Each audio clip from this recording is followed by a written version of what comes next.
Welcome in, everyone, to another edition of Miami Hurricanes Live. We hope that you are healthy and safe and wise there at home. We will just sit tight, all of us, for the next couple weeks and for the next hour, certainly. Just sit tight, enjoy talking Miami football. Bring your comments and questions for Cam Underwood from A State of the U. Cam, how you doing today? I'm good. Just like I said before we start recording, was just finishing up a little breakfast. Have my trusty dusty Flanagan's cup with, something tasty in there, and just kind of hanging out. So I'm good. Something a little tasty, a little bit of a mystery, though. We'll leave it at a mystery. And when it comes to the breakfast as well, are you one of these people that eat the same thing for 3 consecutive years every day, or you got to change it up? No, I switch it up. But I knew that I was coming on, so I just made a quick cheese omelet with some toast. I got the last little bit of toast right here because I didn't have a lot of time for it. But I rotate a little bit depending on the day and everything. But yeah, just did that with this. We're having a good time.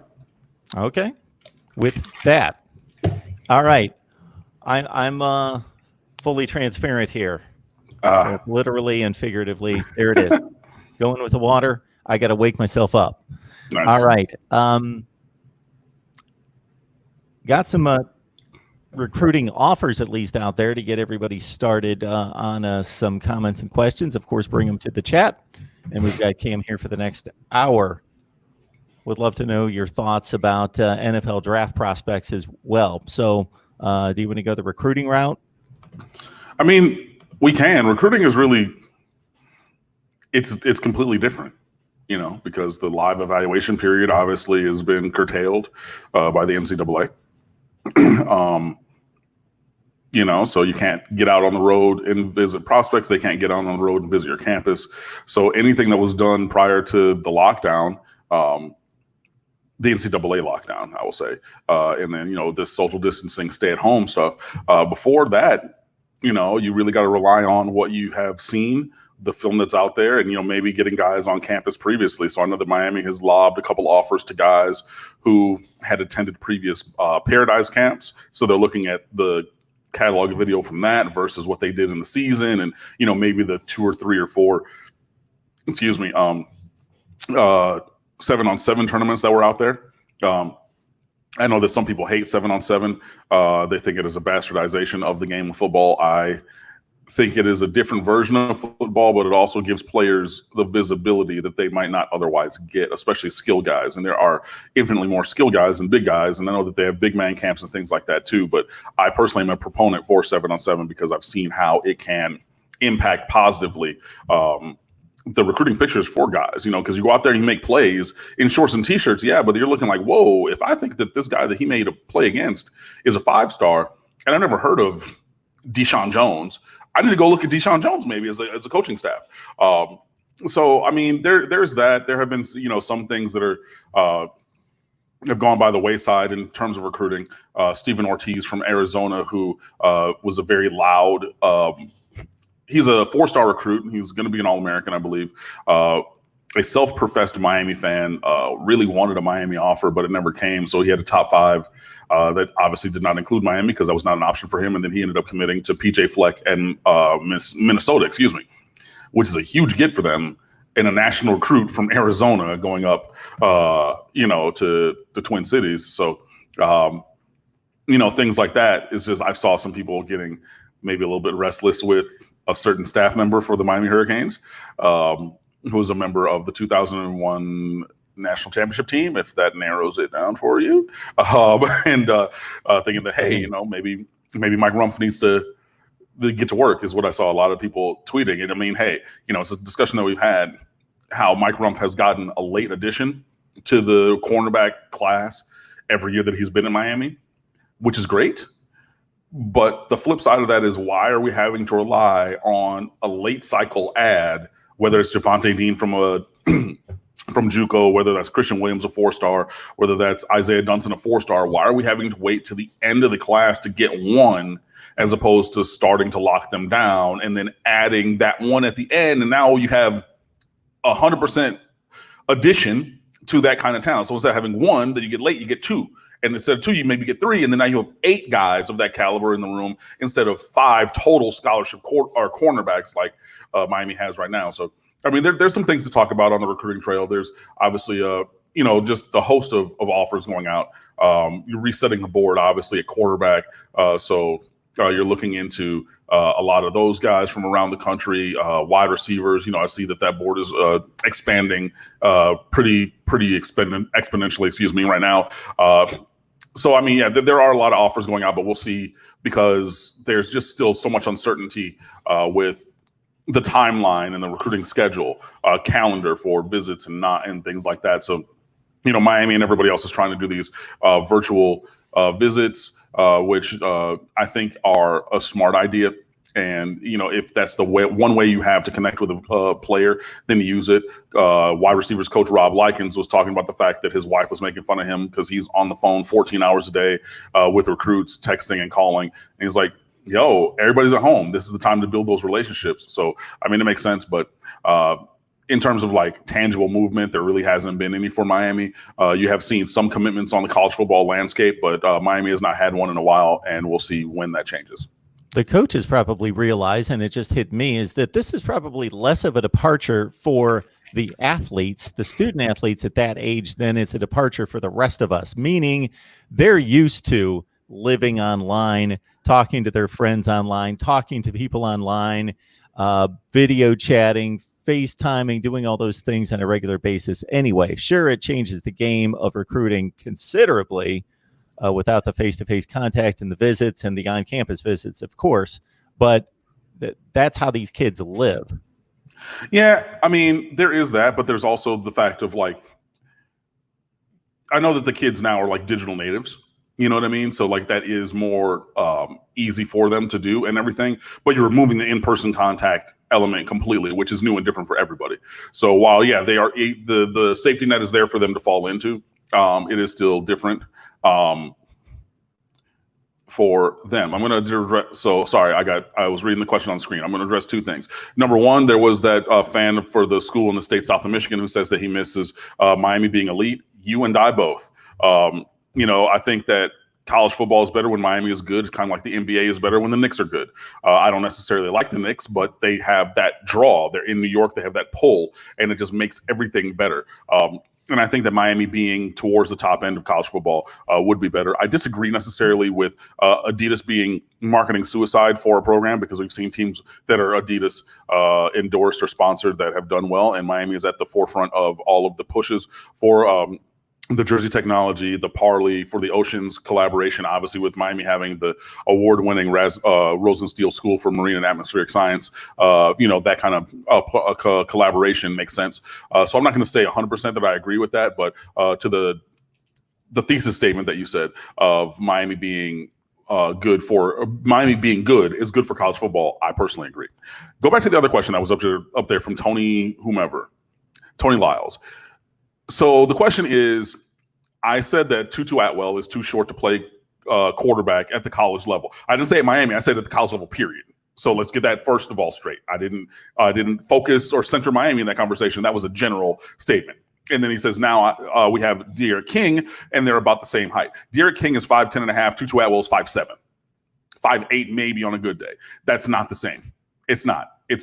And De'Aaron King has a history of excellence at this level. So I know Tutu Atwell was one of the best high school quarterbacks that many people have seen, myself included. That kid was dynamic at Miami Northwestern. My God. But I think that him transitioning to wide receiver and running the slot, especially with his height and his elite speed. And I know that De'Aaron King has a 97-yard touchdown return or kickoff return for a touchdown when he was a freshman. They had him at wide receiver. I know. But that's 2.5 inches of height difference, if not more. And I think that matters. So you have a guy who's slightly smaller for the position, like an inch smaller than Russell Wilson, versus a guy who's 4 inches shorter than Russell Wilson. You see what I'm saying? So like that height makes a difference to me. And I'm going to say if they're about the same, they're not about the same size, but I mean, you're really talking 5'7.5", 5'8" versus 5'10", 5'11" almost. So that for me is where the difference lies in those two players. You've convinced Tony. So he has responded back on the live chat that point well taken. He's got it. Well, I mean, that's at least my viewpoint on it. And like, hey, we're free to disagree. I disagree with people online all the time. Somebody made an edit of some jerseys that I did not necessarily think represented Miami well at all, and said, hey, maybe you want to rethink those. He said, "No, I'm good." I said, "Okay, cool, bro. Do your thing." Okay, so we clearly disagree on that. And if you still disagree, that's perfectly fine. But yeah. Navy Thomas asking if Miami will play the whole season. I mean, it's, again, you're centering Miami in singularly with something that is, system-wide. Like I can't say one way or the other. It is my sincere hope that Miami and every team plays a full season. It is my hope that we get over the curve of this coronavirus, to bring in the real world into sports for a moment. And, we complete our social distancing, we get over the curve, the spread of this infectious disease and, the fallout from that. So, I mean, you're seeing many people sick, you're seeing, fatalities in all kinds of places. Pretty much everybody either knows someone or through at least 1 or 2 degrees of separation knows someone who either had it or has had their family affected by someone passing away because of it. And we want that to end.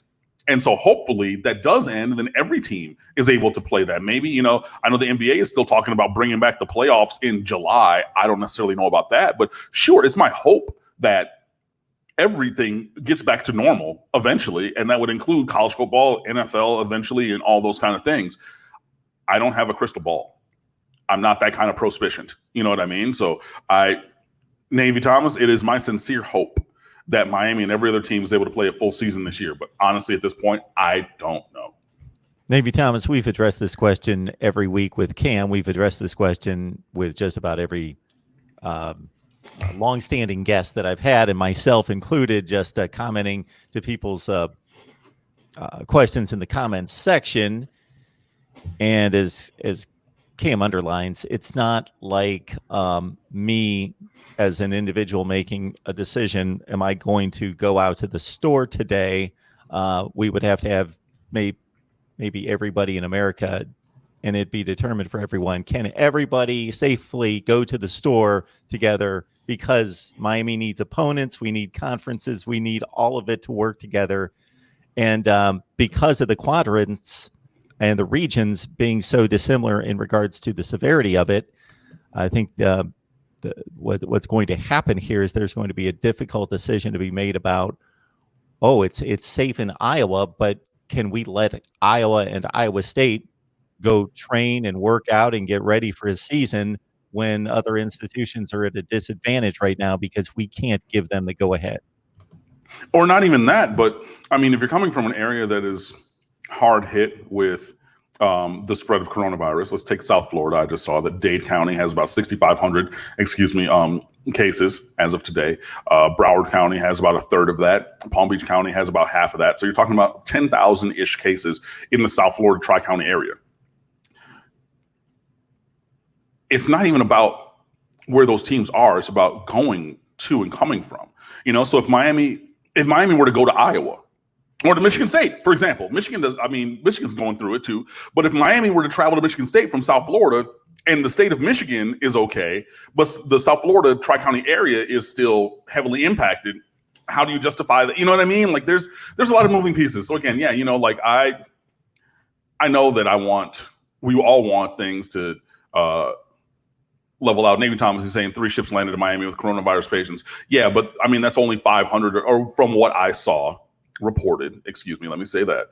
It's only 500 and something cases of people who are not from here who have it or who have tested positive for coronavirus in Miami-Dade County.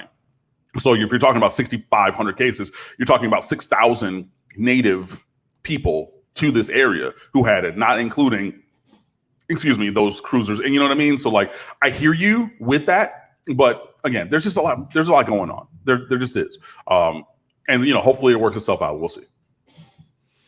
The Rod Farva is staying on the Adidas beat. He's got a number of comments in the comments section about Adidas and their.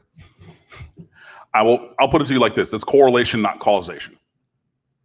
You know what I mean? Like, you can make the narrative comparison of like, no Adidas ranked or an Adidas sponsor team is finished ranked or ranked at whatever level or blah, blah, blah, blah.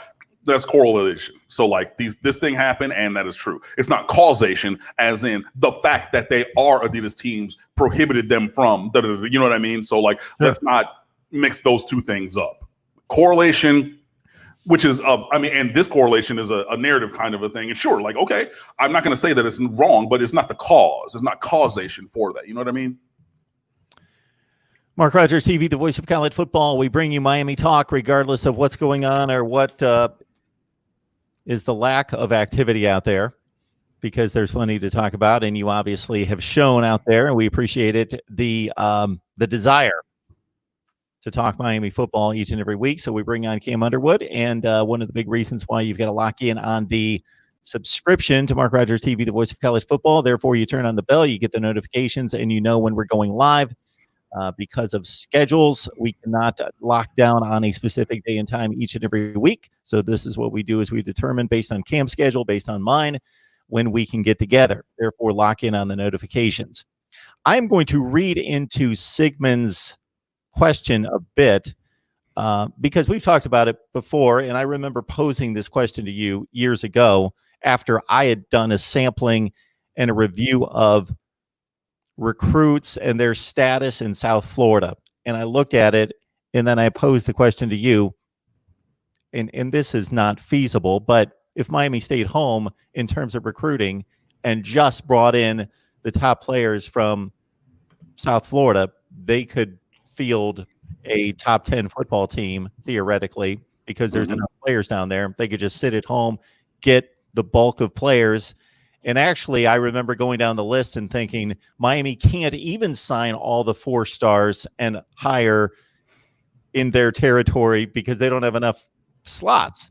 Correct. And so just to extend on Sigmund's question, I guess in theory they could stay home, but there would obviously be drawbacks to doing that in regards to building relationships and showing yourself to be a national program. Yeah. So, the question is, what do I think about Miami's coaches going out of state more for recruiting?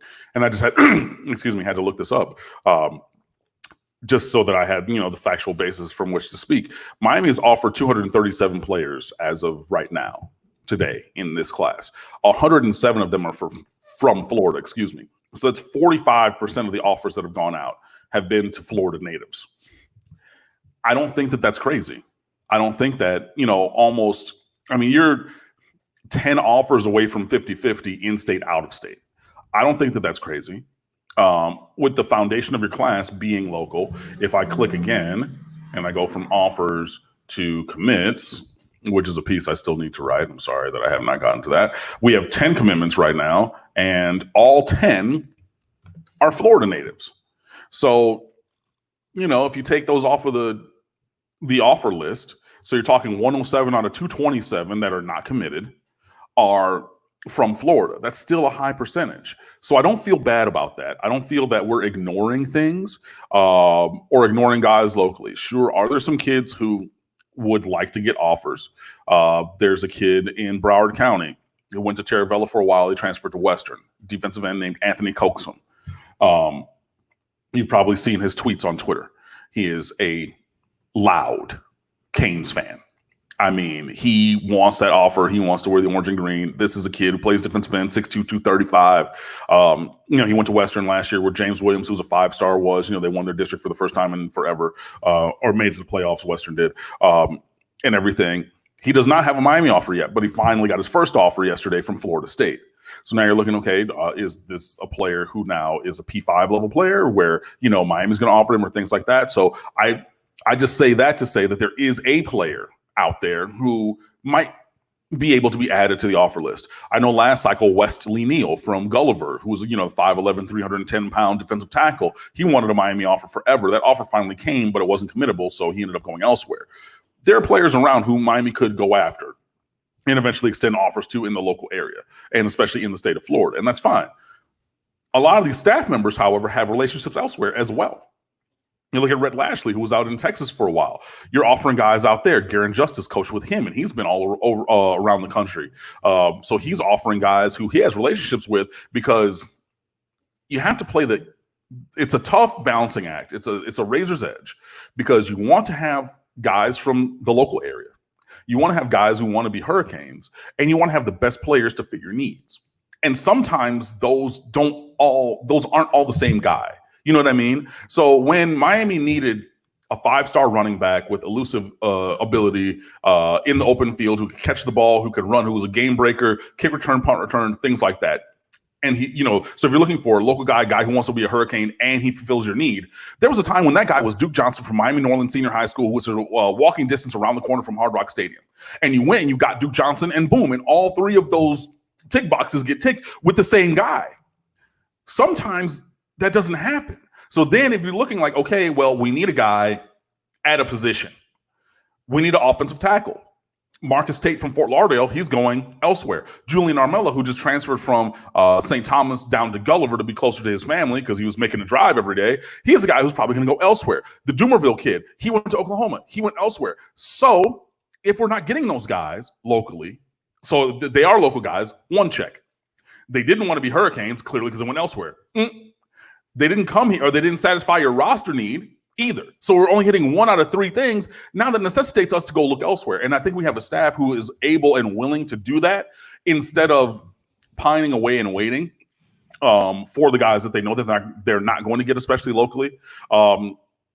In this whole diatribe of an answer, I will say that if you, as recruiting fan, Miami Hurricanes fan, are thinking, hey, I would prefer to see a couple more of these offers go out locally right now. So instead of it being 107 out of 127 offers in the state of Florida, I would like that to be 137 out of 127. I would like there to be 30 more offers in state at this point of time, as opposed to out of state. I'm not going to fight you on that, but I think that while Miami is starting to cast a wide net to be a nationally recruiting team, the focus is still starting from here and then expanding out if we're not able to necessarily get those connections that we're looking for. So I don't necessarily see it as a bad thing, and I don't think that we're in the place of a Florida State from a few years ago when I kept trying to tell them they're playing too many away games in recruiting.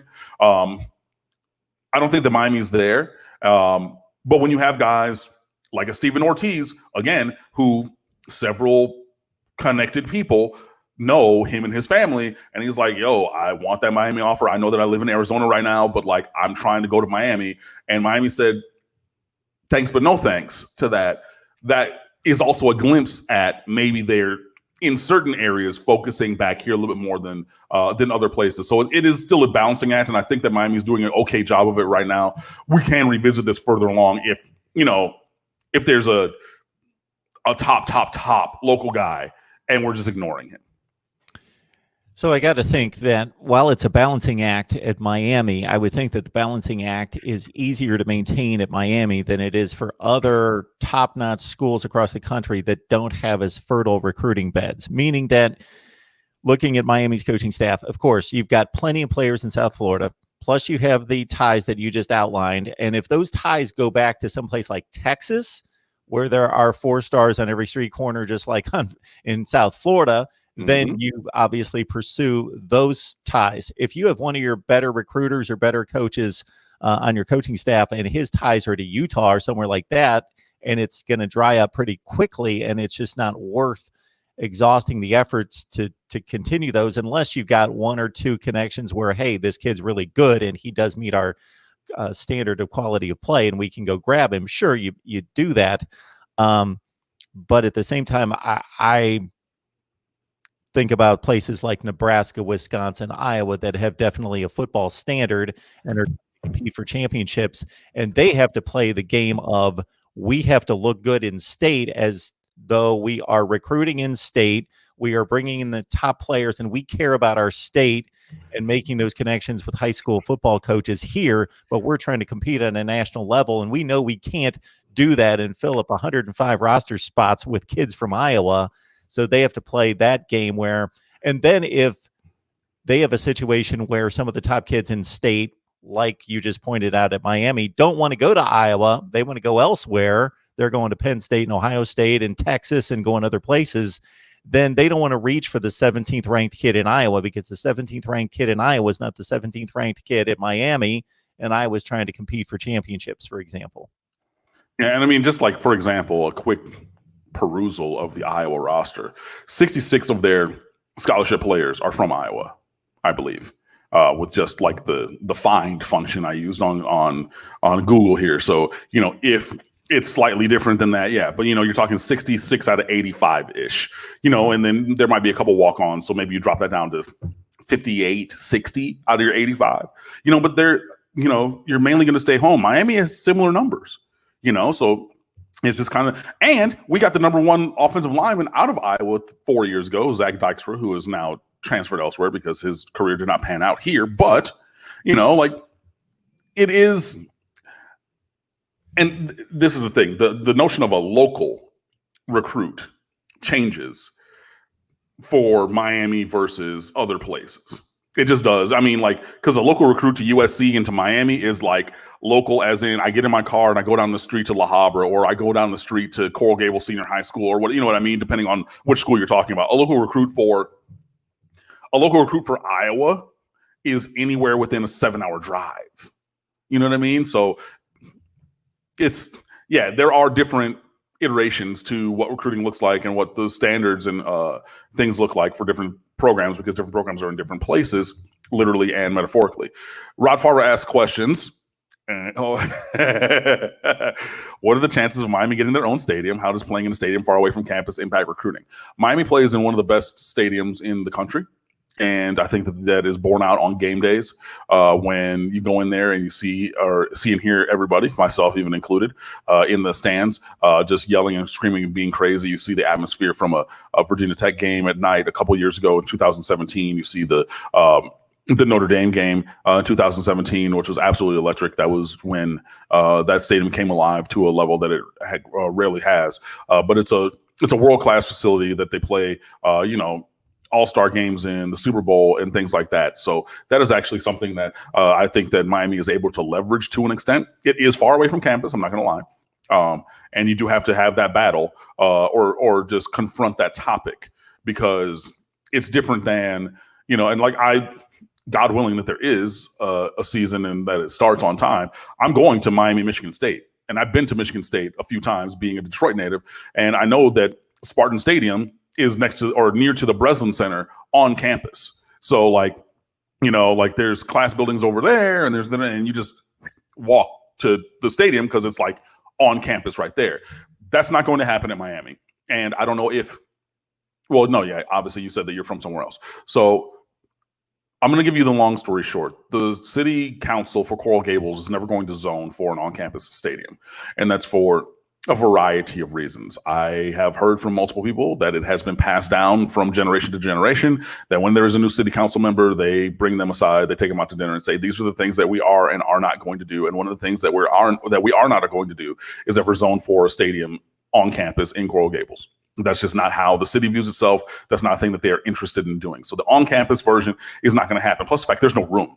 I mean, you would have to buy up several residential blocks in their entirety to be able to fit that. There is no room on campus itself. So that's not going to happen. There are options near Lying, the most popular one being Tropical Park, a little bit down the road there, which is a county, Miami-Dade County owned park, where, I mean, they have tons and tons of room where it would be possible to build a stadium. I just don't foresee that happening. I just don't, for a variety of reasons there either, logistically. But yeah, I mean, the fact of is Miami ever going to get their own stadium? I'm of the mind that no. And if I am wrong in 40 or 50 years or whenever it is, then I'm just wrong. But on campus, I can confidently say that that's never going to happen 100%. You can etch that in stone like it's the Ten Commandments. But yeah. Charles Webb went to the, I believe, 2011 Miami game against Ohio State at home, 24-6 final, I believe. That was a great day.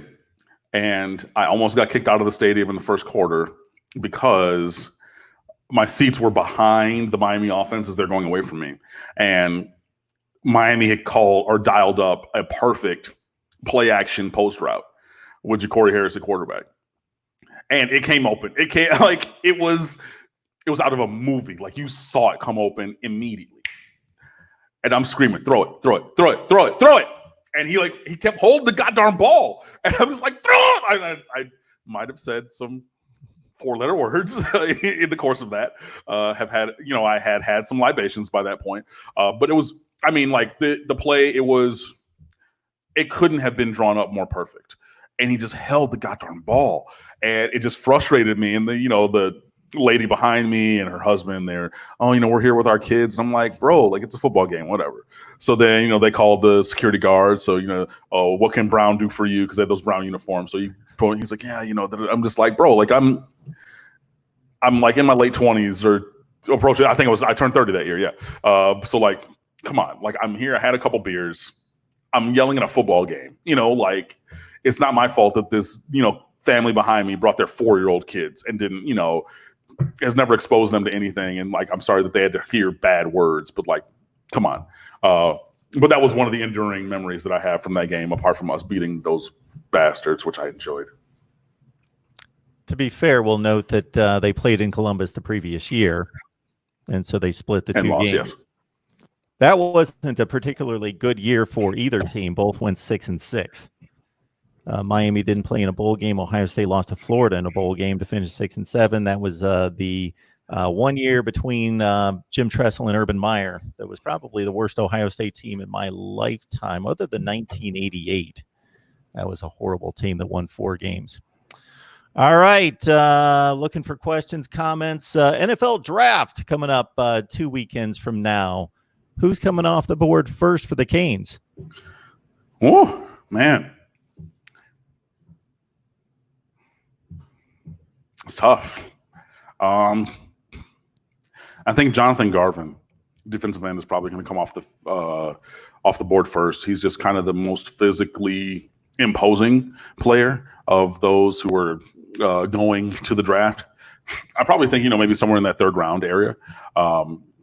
Just because, he got a little bit more focus on defense or from the opposing offenses last year. So his numbers declined a little bit, and that kind of helped birth the monster that is, Gregory Rousseau and his record-setting season. But yeah, I would say I'd say Garvin, just because he has that physicality where he's still twitchy and he's still fast enough. I think that, your linebackers, your Pinckney and your Quarterman, they're going to slide a little bit. I think that Trajan Bandy is going to slide if he gets drafted at all, just because of size, even though he does have that dog mentality and has, pretty good statistics and metrics to his backing. The wild card, I would say, would maybe be a Jeff Thomas, but I think that his off the field concerns with, him, and you're dating back to high school where he got kicked off his high school team, earned his way back on, became an All-American, came here, got suspended a couple times, elected to leave the team before Mark Richt retired. When Mark Richt retired and Manny Diaz came back, he reconciled and came back this year, got suspended again even. So I know that those things are going to be brought up and going to be question marks. And when you have, a lot of guys who know that they have to be pristine clean, versus a guy who, whatever value you put on some of those missteps and things, there are things to talk about in terms of discipline with Jeff Thomas where there's not even a conversation with other guys. So I think that he could slide, but he is athletically gifted. So, yeah, but unless I'm forgetting somebody, I don't think that DJ Dallas would be the first one off the board. I think that DJ Dallas is one of the, he could be. Yeah, I would say it's between DJ Dallas and Jonathan Garvin for first Cane off the board. Regardless of record, which Caesars Palace came out their sports book this week, and with all the national over-under win totals, had Miami at 9, which I thought was somewhat healthy. Considering you've got to play 10, so if you're going to win money against that 9, you need Miami to win 10 games, which they certainly could. So Brown Eyes is asking, regardless of record, not saying, hey, we need to go 9-3 because we went 6-6 last year. Regardless of record, what are the 3 areas on the team that you would like to see improvement from? Good question. Bet Online has Miami's over under at 8.5, and I think those half ones, those are the ones that really push. Yes. business, because like, yeah, at 9, that means I got to play 10-2, which, oof, boy, 8.5, you can get 9-3, 10-2, 11-1, 12-0. So you have more options to bank that, or to cash that bet if you were to do that. The 3 improvements, obviously, number 1, with a bullet times a million, has to be offensive line. That might be 1 and 2. I mean, that's how much of an impact that can have on a season. So number 1, I want to see the offensive line improve. I want to see the third downs in general, both sides of the ball, improve. That's conversions on offense and stopping them on defense. I think that we're pretty good at stopping them on defense, but hey, we can be better. So yeah, money downs on both sides, 3rd and 4th. I want to see the offense be better at them and the defense be better at stopping them. The number 3.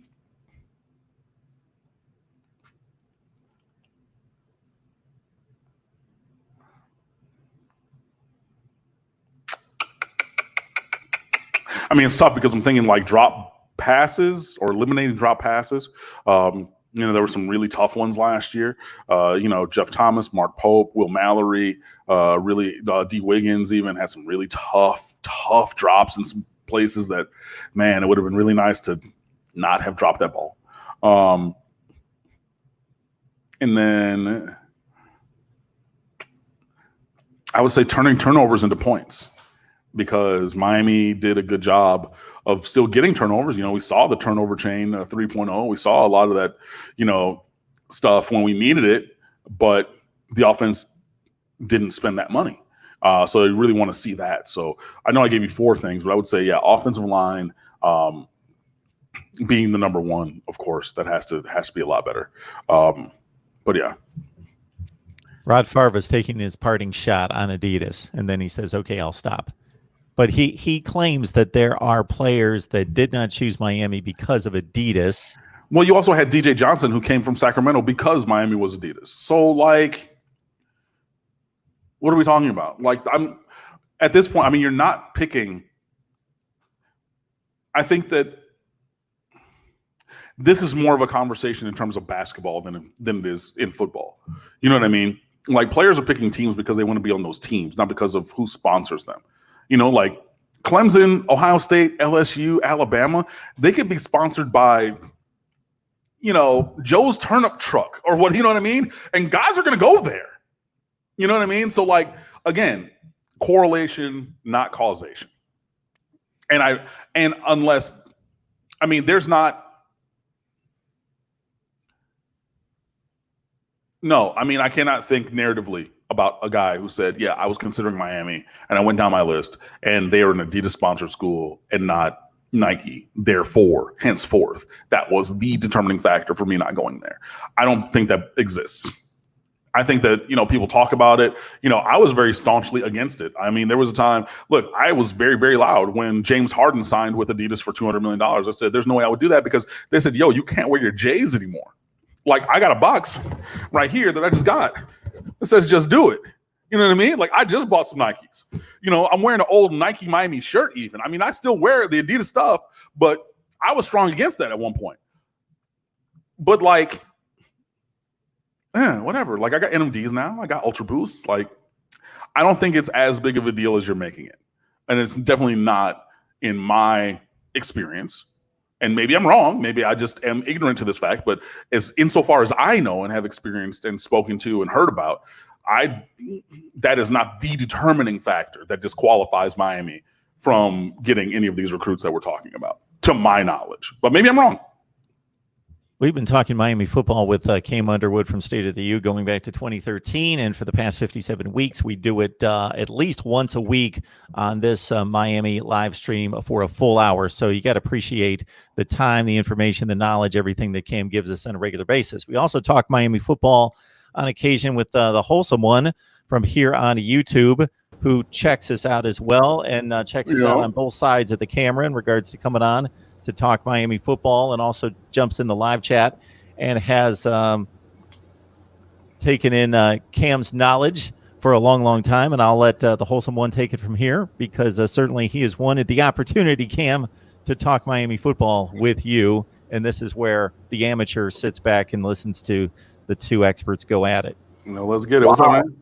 Hey, what's up, Cam? How you doing, man? Good to see you. What's up, CANES family? Good to see everybody. Mark, thank you again for letting me come on in my tardiness, but thank you for allowing me to come on. I appreciate it.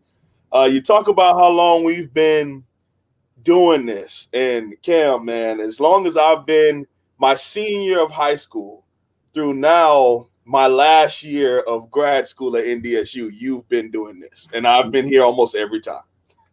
Bro, you make me feel old, fam. Hey, man, it's just been a way to soak it all in and get the authenticity from someone who's just as passionate, if not more passionate, than I am, man. And being able to be here with you is exciting, man. Let's cut up. Let's talk about it. Let's go. RC in the 305. Lingard is a huge talent. Lingard doesn't go here anymore. Next. Lingard's a Gator. Appreciate you. He is a huge talent. Yeah, healthy. Yeah, he is a huge talent. But at the same time, what does that do for Miami anymore? That's what I'm saying. Like, I mean, I'm not going to disagree. I'm not going to go revisionist history and say that he's not a top talent. He's not a physically imposing guy. Obviously, he put on weight during his year after he got injured and everything. But I mean, he doesn't go here anymore. Like, okay. All right, Wholesome One. Anything in particular you wanted to talk to Cam about? Oh, man. Bring up. I'm not seeing anything in the live chat here. Okay, sure. No problem. So, Cam, in your time as being a Miami graduate, and now, over the last 15 to 17 years, we've had a struggle here. What have you seen now with the offseason hires, whether it be offseason hires, whether it be recruiting, whether it be focus on the little things like QCs and GAs? What makes you excited about the Miami Hurricanes moving into the 2020s? I hope that Manny Diaz is actually taking the time to make the changes needed. And I think that we're seeing at least the effort. You know what I mean? Right.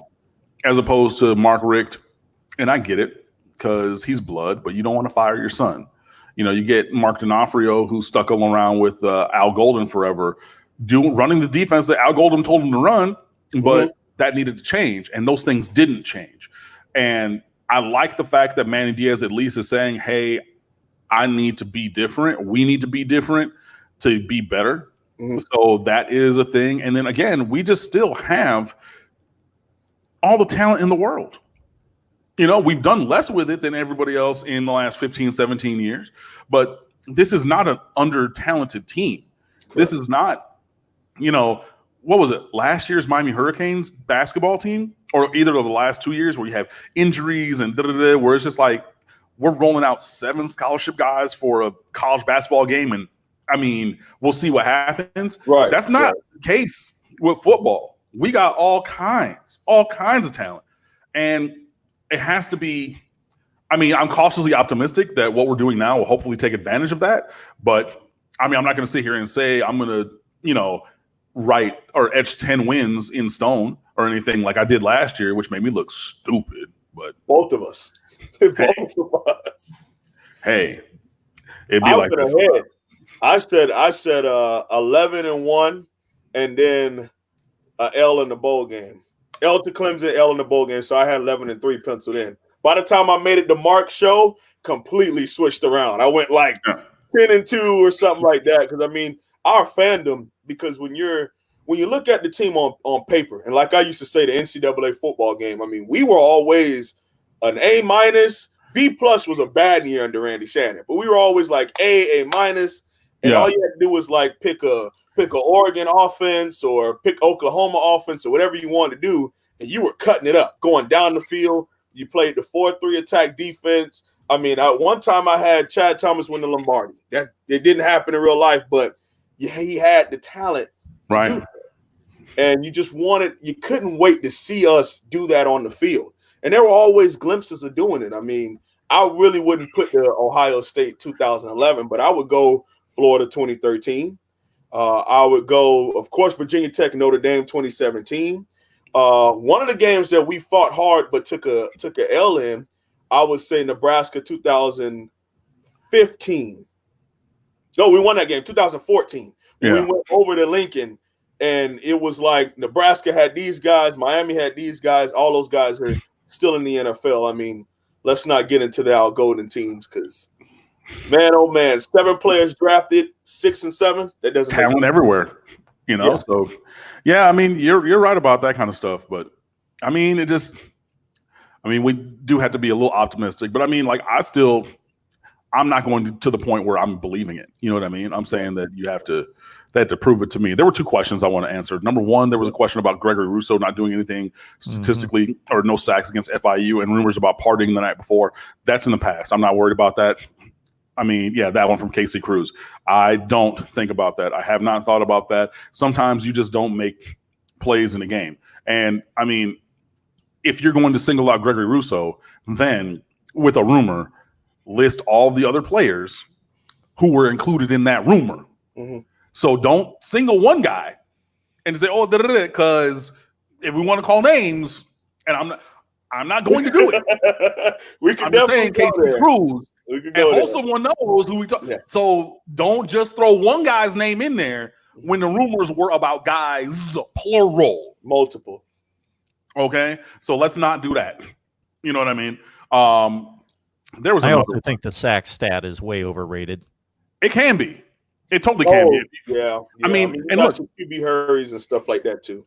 And good on Gregory Rousseau for having 15.5 sacks. But if you look back, 4 or 5 of them were the quarterback stepped out of the sack by somebody else, and then Rousseau, being, you know, just a pterodactyl, was there to get him. You know what I mean? Yeah, I like how you put it, Cam. It can be. Obviously, if a guy's getting 15 sacks in a season, he's a player. Like, it's just not that he never got any quarterback pressures, and 15 times he got to the quarterback. He's obviously, you can exponentially extrapolate the quarterback sacks to hurries and pressures and all those good things that disrupt plays as well. But the sack itself and not getting, there are tremendous games that are put in by edge rushers in which they did not get a sack in that particular game.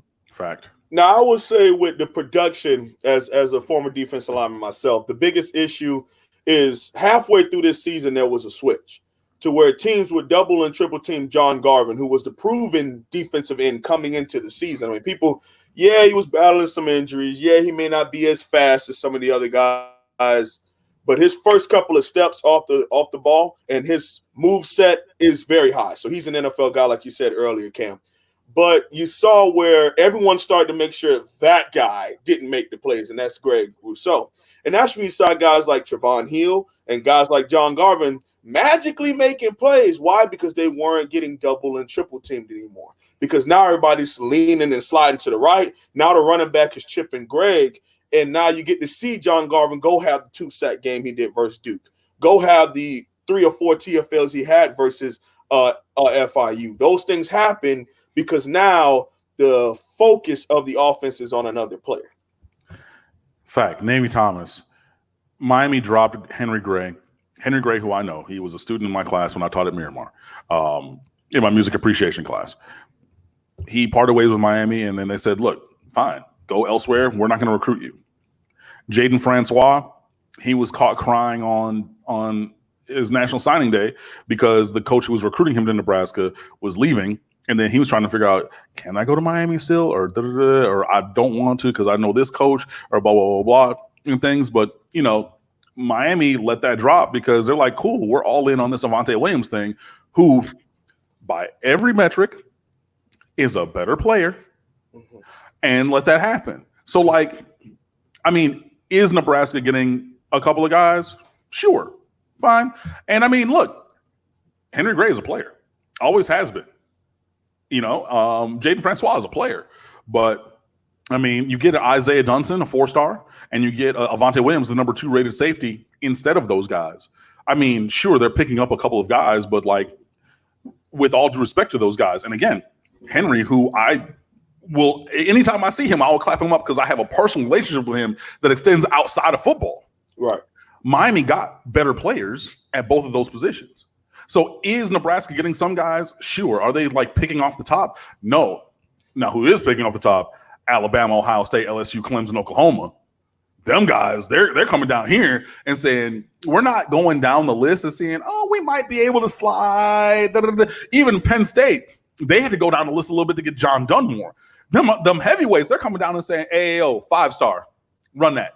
Right. Dumerville, LSU. Oh, Martinez, who should have been a 4-star, LSU. Let me get that. Oh, Tatum from Unischool, 5-star tackle. Let me get that. Frank Latson, 5-star wide receiver from South Dade, Clemson. Let me get that. Alabama, wide receiver, running back. Let me get that.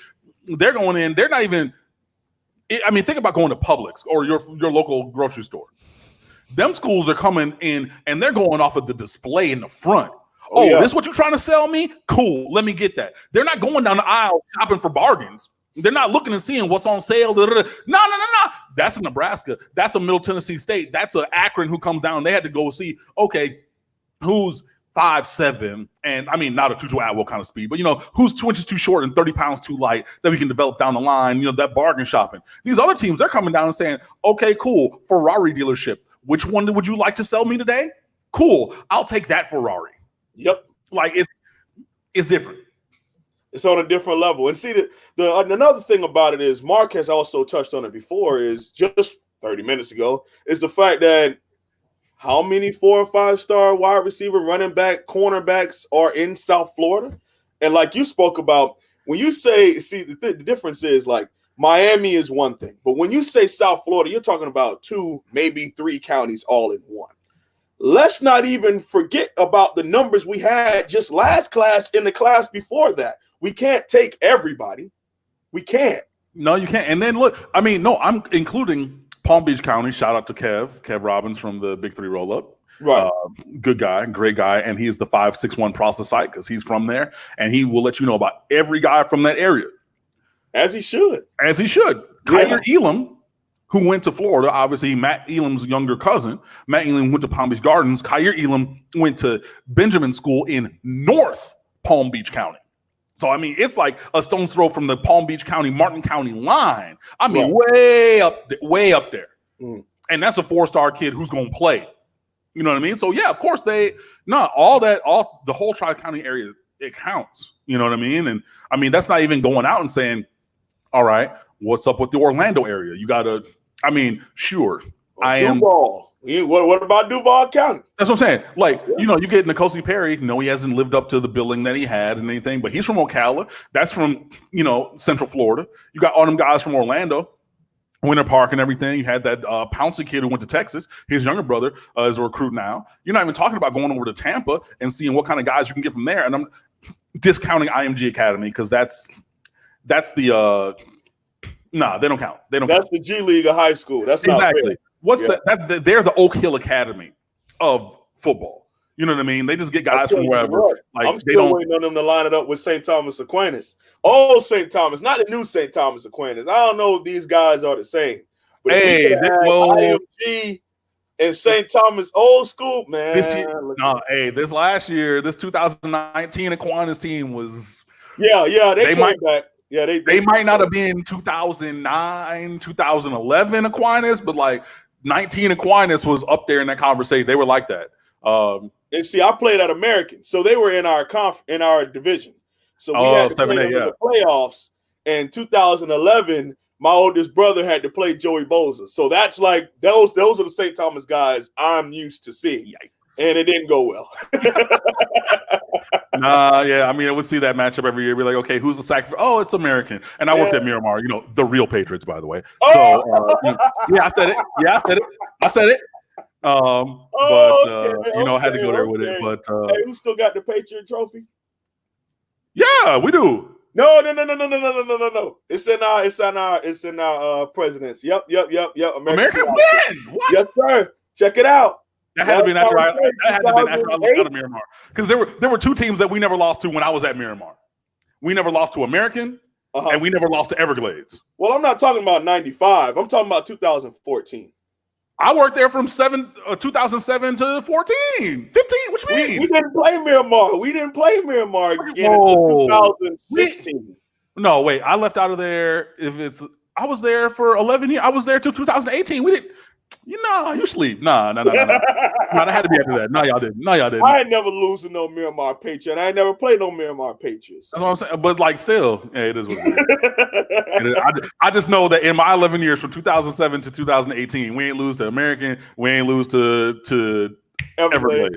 I know them too. Even though y'all took some L's to Flanagan, we ain't gonna talk about that. But it's all right, bro. I was upset by that. I mean, but hey, it is what it is. They finally, for the first time ever, got over Facts. Big facts. I mean, but hey, it is what it is. Devin Bush brought his kids over there. He got Boosie. He got all them boys. They brought their kids and all the other, Optimus kids and things like that. So, some kids who were at Miramar even went over there, and they ended up getting over the top of the Patriots and winning a state championship, the one. But hey, I'll give credit where it's due. And actually, I had called Flanagan the best 5-5 team in America years ago. And even Miramar's coaches were like, nah, they're not. And I was like, I get that you don't want to say that about a rival in our district, that you don't want to give them any kind of juice. Mm-hmm. But that was when they had that Ferguson kid who went to Notre Dame, and they had another couple, you know what I mean? Yeah. And they went 5-5 a year. I said, that's the best 5-5 high school team in America. And nobody listened to me. I said, all right. I don't know anything. Right there, man. Goodness. Woo! That was when Cypress Bay was with Guandolo with that. Ooh, Cypress Bay was a squad too on the low. Yeah. I mean, it was all rock with Broward Sports, but it's all right. Much respect. Yeah. I don't know.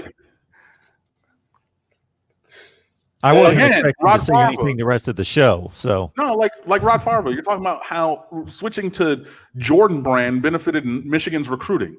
What was Michigan? Who was Michigan sponsored by before they switched to Jordan brand? I believe Nike. It was Adidas. No. Oh, that's right. They were Nike, and then they went to Adidas, and they had them terrible uniforms and everything. But you don't think that the bigger factor was getting coaches worth a damn, as opposed to Rich Rodriguez and Brady Hoke and bringing in Jim Harbaugh? You don't think that was a bigger factor? And again, I'm not saying that it's not a correlation where you can say, oh, this changed, but the cause was not what you were making it out to be. That's all I'm saying. Correct. And at the end of the day, it's the product that the coaches and the young men put on the football field. Hello.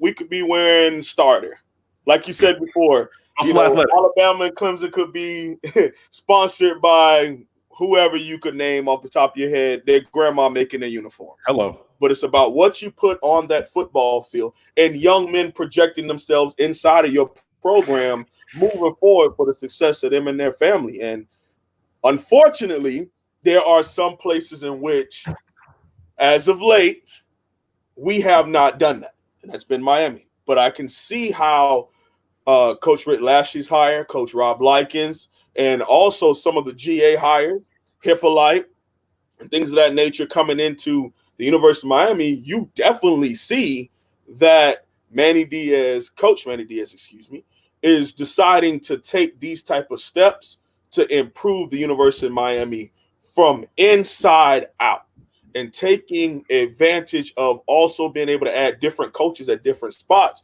Hey, come in here and be a QC. Hey, come in here and be a GA. Or hey, come in and be a position coach. Hey, we need to get more people on strength and conditioning and nutrition. All of those type of things you're starting to see Coach Manny Diaz take advantage of. And like I said before, I try not to get too excited, but every year as a defensive coordinator, he progressed here at Miami. And now he's the head man. Hopefully he takes that big jump. I mean, look at it. 2016, we were 26th overall on defense.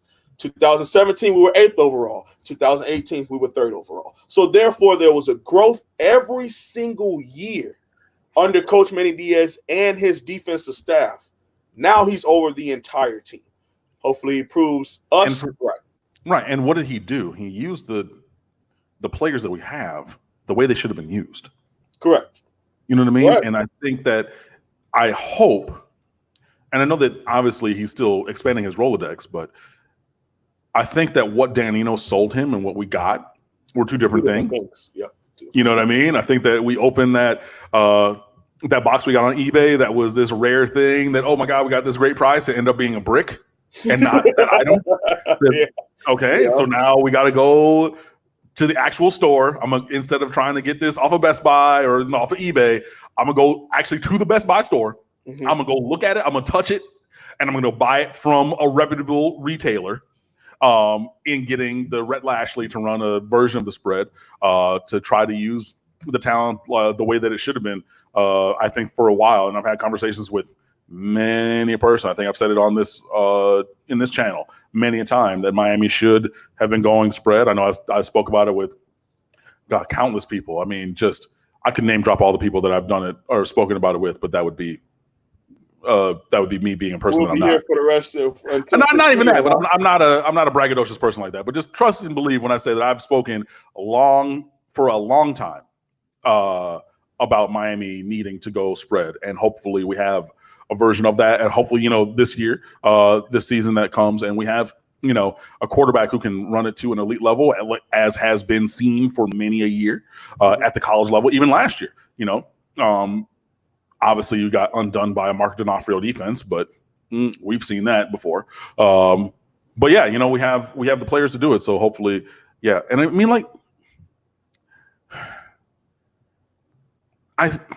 Tony Lyles, I hear you about Gabe Davis, who went to UCF and is probably going to be, a second or third round draft pick now. I get it.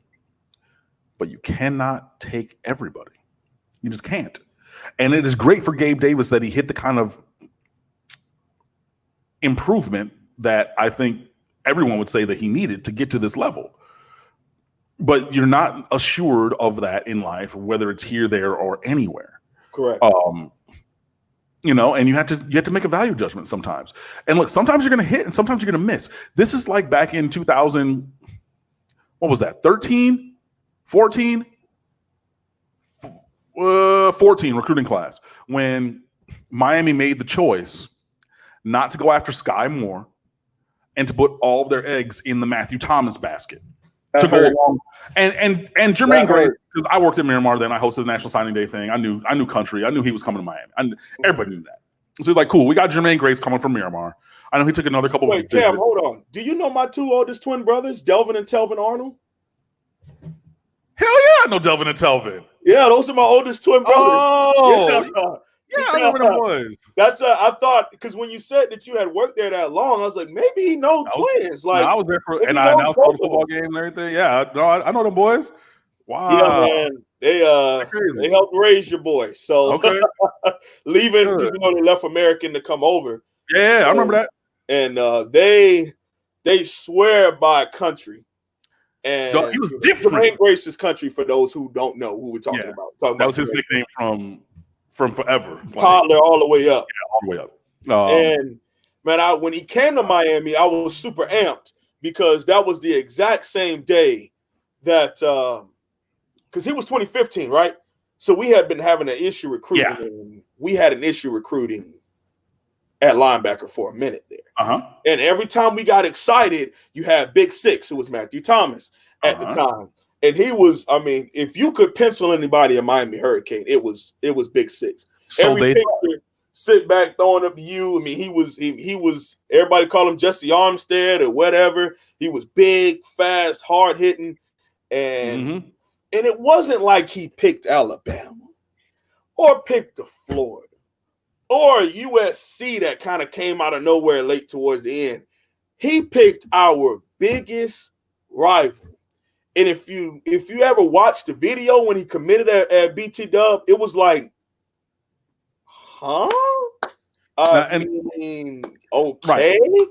That hurt my heart. That just hurt me because, like I said, this is when I was in it because I graduated in 14. So these were the guys that I looked up to. These were the guys I went to camps with. These were the guys I battled against. I mean, I obviously wasn't as good as these guys, but they still were the people that I knew. I built relationships with them, went to camps with them. And he swore. Anybody that asked, man, I'm going to the U. I don't even know why I keep asking. Like, I'm going to Miami.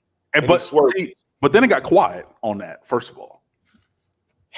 And then, like I was saying, originally, sometimes you have to make a choice. And sometimes that choice hits and sometimes it misses. You made a choice in 2012, 13, whatever year that was, 12, that you were going to recruit Tracy Howard and drop everybody else. That was 12. And that hit. You know what I mean? Yeah, because it was hard. Yeah, right. That one hit. So these other cornerbacks who you dropped, and you can get the number 2 cornerback in America, 5-star from Miramar. That's cool. 3 years later, you drop all these other linebackers. You have Sky Moore, who is saying openly, "Hey, coach, give me an offer. I'm committing on the spot. I'm coming to the U. That's it." But you're only taking 2 linebackers that year. Yep. So you say, "Nah, I got this Grace kid who, I think is going to be something." Personally shut down Alex Collins, 5-star, twice his senior season. Because I knew that game plan. I went to that meeting, and Miramar coach said, "Number 2, Grace. Find number 3. Find him. That's it. Wherever he goes, yep. I don't care what the rest of the defense does. We playing boxing 1. You the one. Go find him and stop him." Mm-hmm. And he did it twice. So you're saying, okay, I got this kid. And everybody, like Wholesome saying, "Oh, we're going all in on Matt Thomas. We're going all in on Big 6. Cool." Then you miss on 6. And now the choice hurts you because it didn't hit like the Tracy Howard one did. So Then what do? You call to American Heritage 10 minutes before they go on the stage for their commitment ceremony and try to get an offer to Sky Moore, try to fax over the form to the school, because that communication happened with someone who's on Twitter with a blue check mark, whose name who is known in the South Florida circles, who once worked at American Heritage, who told me personally that they didn't have Sky Moore's number.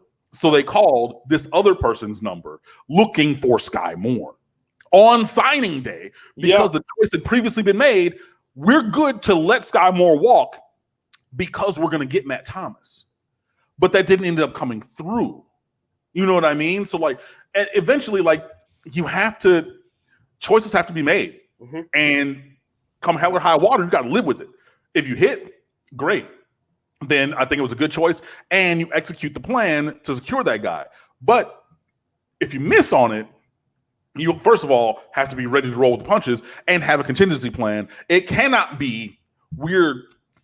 And I think that's what the Al Golden staff learned at that time, even though they didn't really have even but one more year to enact that. But that's when they learned about the Matt Thomas thing is, yes, we're going to be all in on our guy, but we're also going to be texting the side. You got to. Because if the number 1 don't hit, hey, what's up? Yeah, you know what I mean? Yeah. But and it can't be on night of. It can't be on day of. And that was the pain. I mean, reading those articles, that was back when you had to see. I wasn't, plugged in, if you were to say. So I had to read all of the "We Stand with the U" on Facebook. I had to be a part of all these Facebook groups, and they were always hashtag "He ain't coming," and shout out to Ricky Williams, the ruler, 99, my guy. He always used to mess with us on the Facebook groups and throw us little hints and have us thinking we're gonna get this guy, and then he ends up going somewhere else and he just laugh at us. And man, the story about Sky Moore, that hurt to read that article. I mean, because you feel for the kid. Mm-hmm. It wasn't like he was some 5'9", 160-pound speedster linebacker from Western Hialeah. Nah, he was top 3. He was like a guy. And he was one of those rock with him or offer him. No, but that's the thing. He was one of those blue chip guys locally that we just didn't have room for all of them, operating on the assumption and thought that we're going so hard after Matt Thomas. Yeah, true. That we don't got, and we're taking, and that's the thing. It's funny because it wasn't really ever a conversation between Grace and Moore. It was Thomas and Moore. You know what I mean? Because Grace was so locked in, and everybody pretty much knew that. They're like, okay, cool. This is the one that we're fighting for. So we'd rather fight for the top 10 player in America that we think is going to come here than what, it's like that was that one scholarship slot. It was really interesting to see, especially in real time, and then going back and looking at it again. But that was like a living, breathing example of one of these things that we're talking about, where sometimes you have to make choices. And then, whoa! Oh, we saw that at the same time. Junior Perry says he believes Nicholas Perry will be the King starting position. We literally read that at the exact same time. I am the captain. and the founding president Absolutely. of the Nicosi Perry fan club. I'm definitely VP. You know what I mean? Like, I've been driving this bus for a long time. I am as high on Nicosi Perry's talents and potential as anyone you will find. That being said, there is one reason that Derek King came to Miami. It has to be the starting quarterback. There's not going to be a battle. There's not going to be a conversation. Number one in your programs and number one at the quarterback position is going to be Derek King, period. There's like, absent and I have a wood table, so knock on wood. But absent an injury, I don't see, there is no possible way that. Now we have to also have this conversation though, Cam, as Five Hive supporters. Yeah, he had his chance to take over and be the guy this past season. He had his chance, and I want to say it was a mixture of them and him being hurt, going out there, because that Pitt and that Virginia, he did have the game winner. I have to give it back. I've rewatched the season now with no emotion. I'm able to analyze what I'm watching. But all of those missed throws, UVA, them throwing him out there hurt against Pitt, it really soured the people who were either on the fence or switching over to the young man that has transferred out of our program. And it hurt to watch, man, because, I mean, when he broke and up the middle and scored versus UVA, I almost got kicked out the house. I was screaming so loud. Because I was just like, this is it. This is what I've been waiting on. Right. If you go back and you watch it and you put on your coaching cap and you say, maybe this game isn't even close if we make half of these throws. And honestly, it would have been, and that's the thing. It would have been like a Louisville game. Oh, you know what I mean? Easily. Because Louisville was operating with a very fine margin for error for Miami's offense. They're like, we're going to give you these two kinds of throws. And if you hit them, then you're going to blow us out. If you can hit them. But if you can't, then it's Pittsburgh 2017 all over again. Correct. You know what I mean? Or the rest of I don't even got to go over that far back. It's the rest of last season. It's FIU, it's Duke, it's these other games. But, 15, Jaron Williams, I'll say his name, Jaron Williams, he came out on fire and he hit all them throws against Louisville. That didn't happen in these other games, and he was injured. I think we can all say that he was injured. He clearly had a shoulder thing. Now, he came back at the end of that Pittsburgh game and threw the winner to KJ Osborne, did Jaron Williams. That was great. I was not pleased by seeing the offense being dialed back in the way that it was for Perry for the rest of that game. And he didn't do any favors in that, you know what I mean? But it was almost like, in 2003, after Miami fell down to Florida so bad, and then they were like, you know what, Brock Berlin, 5 wide shotgun, varsity blues, oop de oop, just get it and throw it, and we're gonna win. Why? But you did something similar with Nicosi against Virginia Tech. We almost came back in that game. But then you dial it back the next week, and I'm just like, why would you, you saw what was successful. You saw that it worked. Absolutely. But then you automatically, your immediate thought is that the offense in that iteration working was the outlier, not the standard. Correct. But for why? Because of your intellectual superiority, because you want your version of an offense to work. But you saw that the offense you want to run with the player that you clearly want to run it didn't work. And then a different offense with a different guy with a different skill set and an infinitely stronger arm worked to great success. Why then would you try to fit the round peg or square peg in the round hole with this quarterback with a different skill set to do that? Didn't make any sense. Didn't make any sense. I mean, it got to a point where we even started to say, let's play the game as if we're down by 28 and we got to come back. That's how we want Dan Enos to start the season and start every game. Hey, Dan, it's 28 on there. All right, cool. Y'all go 4-5 wide. We got deep crossing. We got drags underneath. People magically wide open. Why? Because you played to what they're used to doing. You could even run QB or not even QB draw, but you can run a draw play out of that. You know, you're going to have room for DJ Dallas or Cam Harris because they're going to find room. You had that run against Virginia Tech, which should have been the game winner, but then you missed the extra point and it's tied into all that kind of crap. You know what I mean? But, you know, we'll see. Null-blooded. As soon as Diaz has his first loss this season, the fans will want him fired. That's at Miami. That's just how it is. I mean, especially depending on when that loss happens. God forbid it were to happen like against Temple. You know what I mean? Or like a UAB or a Michigan State. I mean, like you need to be 4-0 coming through this non-conference. Absolutely. You know, if you find a way to lose one of them, you're from now, April the 11th, I'm telling you, you lose one of them games, you've snatched defeat from the hands of victory. I'm telling you from that from now. So yeah, I mean, it'll be loud, but that's fine. I'm not even going to address that one because I guess he's talking to other people about wanting to do the same thing the same way. Because that ain't. I will say this much: if I were a Clemson fan, appreciate what you have, because I don't know if us in orange and green can be held down. Once we finally get things focused, your party is over. So appreciate it while it's there. Enjoy it, man, because let's also remember NC State used to late night on Thursdays when y'all came through. Don't forget Jimbo up in Tallahassee was the reason why you almost fired your boy. So let's make sure we appreciate what's going on. Praise be to whoever you pray to that Clemson is rolling and enjoying life right now, because it will not last always. I will tell you.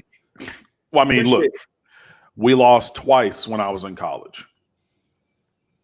Well, no, I'll lie. That's a lie. Well, we lost one, about 30 times while I was in undergrad. But. We lost the second game of my freshman year at Washington. We lost and didn't lose again until the 7th game of my senior year against North Carolina, because we didn't lose that Fiesta Bowl. So go to hell. So we literally went 3 seasons before losing. Right here. You know what I mean? But I think we lost like a total of 5 games when I was in undergrad. You know what I mean? But then, you know, you miss on a quarterback, or they're not as legendary as the ones before them. You get an injury to a key guy here, and the next guy up is good, but not a par level replacement, and things like that. The margins are so thin. Absolutely. And Clemson has had 1 decommitment in the last 7 or 8 recruiting cycles. They actually had 2, but the other one ended up at Clemson. So I count they have 1 decommitment in the last 8 years. Miami has well over 100 over the last 5 years. They've not had a major injury of consequence. They did have the Mike Williams wide receiver one, which was a thing, but when you have 5 wide receivers, and again, they did a good job coaching and developing, that wasn't crippling to that. It wasn't like an Amon Richards injury for Miami was. You know what I mean? So you're developing everybody perfectly. You're recruiting and selecting perfectly. You're developing at an elite rate. You're not having any injuries or anything. Everything is going perfectly for them. Everything is coming up roses. It's not going to all the time. You know, and I'm not going to say who or when or where, but one of these quarterbacks is not going to continue to exceed the level that was established by the prior quarterback. One of these, you know, games is going to have a running back that fumbles a ball, or somebody, or, you know, like a Travis Etienne-like player is going to get injured in game 3. And the next guy up is going to be good, but he's not going to be Travis Etienne level. You know what I mean? And I'm not wishing injury upon anybody. I'm just saying, if you look at what has happened at Clemson in this recent string, their golden age, whatever you want to call it, it has been as perfectly run a program under perfect circumstances every step of the way as could possibly be, even with Kelly Bryant leaving. Why?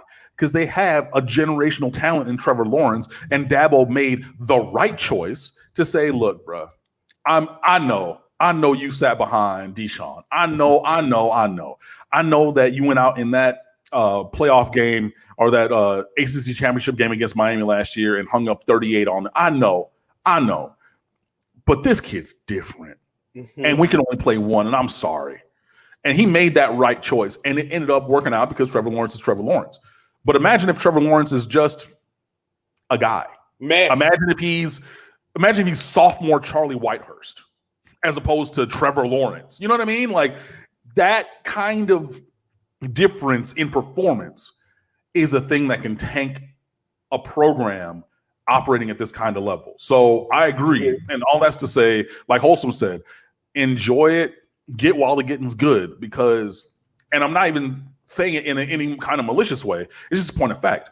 It ain't always going to be like this. And as a Miami fan who went through undergrad losing 3-4 times, trust and believe that I know personally from firsthand experience, it won't be like this always, man.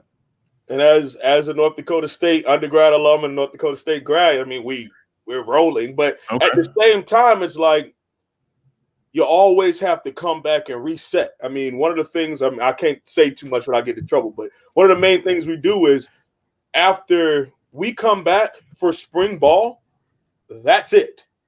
That happened. It's gone. We're not allowed to wear T-shirts. We're not allowed to wear hoodies from that game, sweatpants from that game. It's completely behind us because last year has nothing to do with this year. And our history has nothing to do with what we do in lineup and right now.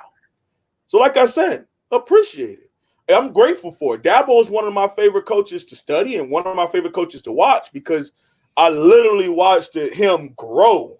2011 through 2014, I started to see, I'm like, this guy's building something here. Once he gets over that Tallahassee hump, once they stop Clemsoning and losing to NC State or weird games to Louisville, they may take that step over the hump. And one of the biggest things I saw was the game versus LSU in 2012 was huge. That was a great watch. Yeah. But also the Orange Bowl versus the Ohio State. That game, you go back and look at all the guys who were on that field on both sides. Yeah. The coaching and attacking offense that was going on in that game. I was like, yeah, they're going to win one within the next 2 years. I felt it in my spirit.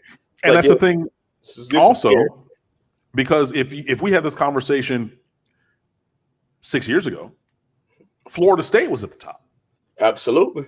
Florida State's thinking, oh, we're about to catch Miami and pass them with natties. We're going to, we're recruiting top 5 classes every year. We got Jimbo, we got Jameis, we got Dalvin, we got the next version of you know what I mean? Like we have had a good quarterback before that. You have Jameis coming, who's a generational talent. You have Dalvin Cook coming, generational talent, everything. So now you're assuming, rightfully so, because everything's operating at peak optimization, that, okay, Jimbo Fisher's bringing in the next guy who's going to keep it on the same level or exceed what Jameis has done. We're going to have the next guy. Look, you can go look up the tweets because I did it one day and I retweeted all of them talking about how so many in their fan base said that Cam Akers was better than Dalvin Cook as a high school senior. It was crazy. And he was in college. Yes. Yes. They said coming in now. They said, no, not eventually. Said no, Dalvin at his junior year. Right now, Cam Akers coming in is currently better. And I said, what? Go look the tweets up. I trust and believe. They said, oh, yeah, no, he's already better. And if not, and there were so many who didn't even say, okay, well, if he's not better, then he's going to be and things like that. That didn't end up coming to fruition. You know what I mean? So, like, you have, oh, we're going to bring in this guy. We're going to bring in that guy. We're going to have, okay, Derwin James. Dude, that guy. Cool. Got it. What about all these other dudes? Tarvaris McFadden, 5-star, undrafted. You had Stanford Samuel. So you think, oh, we're reloading at all these positions. It's not that easy. Florida State did it for 3 years. Clemson's done it for like 8. Mm-hmm. You know what I mean? Like the margin for difficulty, it is high, which again, it isn't sustainable. It is not. And I don't know when or how or who the player is going to be or which coach leaving or whatever the continuity break is going to be to break it up. Or somebody just stepping up and whooping their ass, just like they did to Alabama 2 years ago, where, in that championship game when they stepped up and everybody's like, okay, Alabama's it's a 1 touchdown game. They're going to go down, they're going to score, they're going to, get it back, whatever. And Clemson ended up winning by 4 or 5 touchdowns. I don't know who it's going to be, when it's going to be, but that reckoning comes. even for this Nick Saban Alabama team, even for those Florida State teams, even for those Miami teams, those USC teams, you go back and list any Texas teams. Yeah. No, list any program that has a dominant run. It comes to an end. And it hurts, man. And when it falls, man. And it hits hard. It falls apart, man. But not to spend too much time on all these other squads, man. It's an amazing opportunity to share the screen with both of you, man, and just talk that talk. Just had to get that out there. We can keep rolling. I just had to say I appreciate it. Well, you guys can go with at least one, but as I mentioned in the private chat here, I respect your time. Definitely, you guys give so much to what we do here. Cam for a long time, and the Wholesome One here recently. You guys deliver Miami football content like very, very few, none that I know. So again, I'm just enjoying this. I love the deep dive. You guys have obviously fired up some people in the live chat because they're bringing up like specific recruiting situations that they were fired up about years ago. Man, it's going to be a question. This is going to be a question for both of you for the future. Want to hear this one for the future. So don't blurt anything out now. Who is the guy that got away? Who is the guy that really stings, that got away in the recruiting process? Not necessarily the best player in the country that Miami didn't have a shot at because they just weren't in it, but a guy that you thought was coming that let you down on the decision, or a situation went sideways in the last few days leading up to signing day that you thought, I tell you what. It's one from 2020 that I'm still licking my wounds from, but I had to accept it and understand he made it. I mean, I was on YouTube going crazy when he committed, and it hurt. It hurt. He did us dirty. Who that? Romello Hyatt. I was all in, man. Dublin, Georgia. 6'5", 250. I mean, had 19 TFLs in 4 games. I mean, if you could ask me his mama favorite color, and I knew it.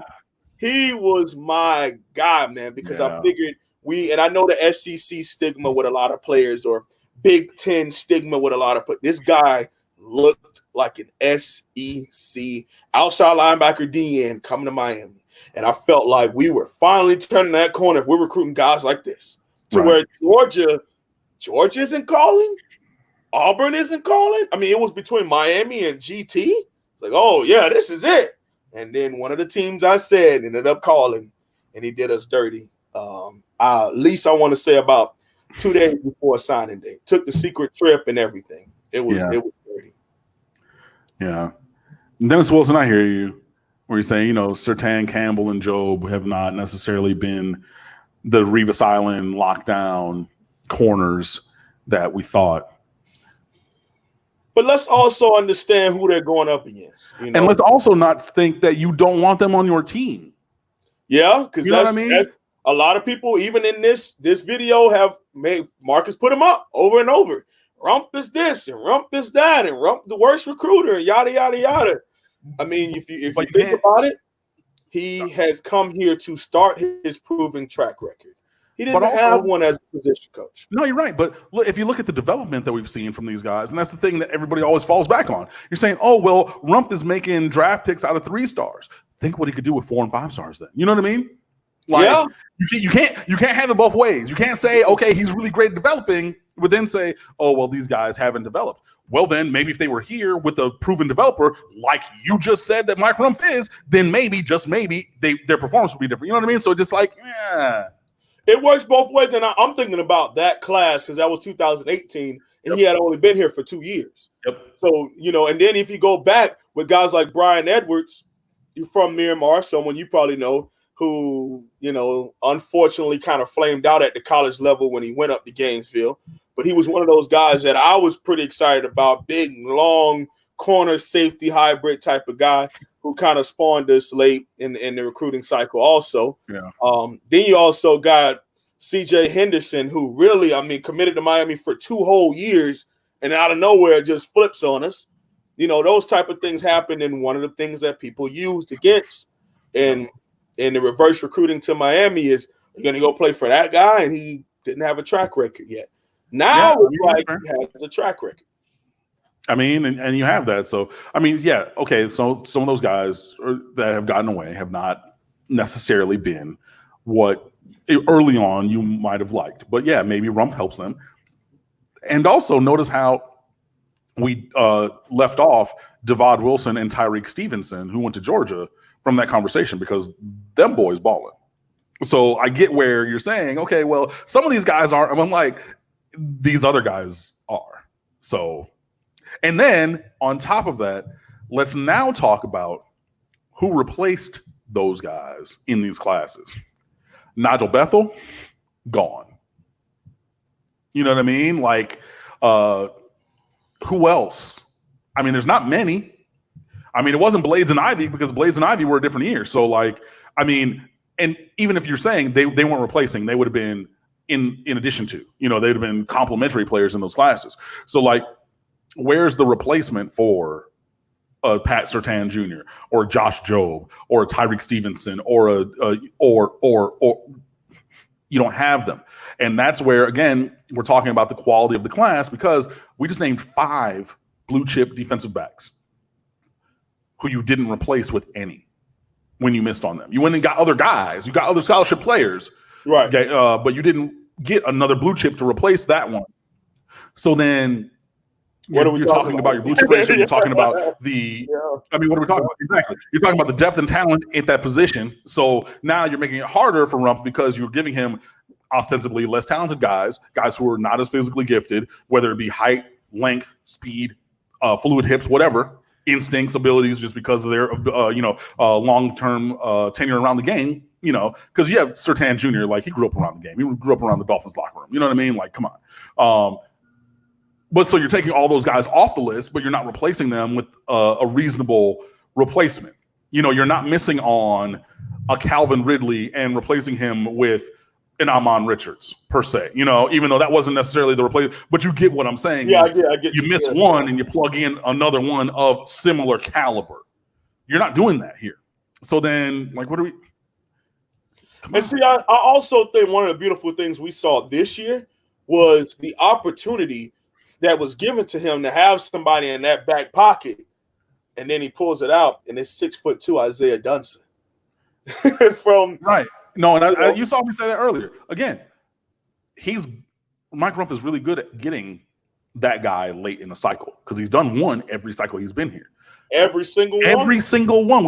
I wrote an article about it, about how he got a late ad at cornerback every single year that he's been here.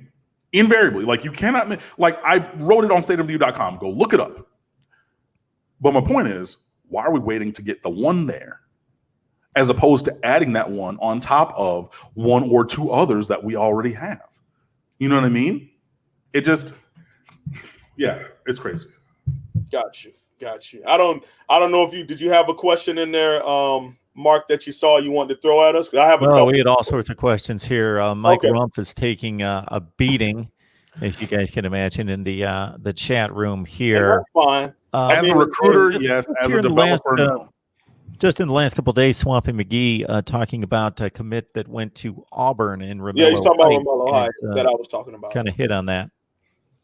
Yeah, the reason why I didn't want to go into something else if you had something lined up.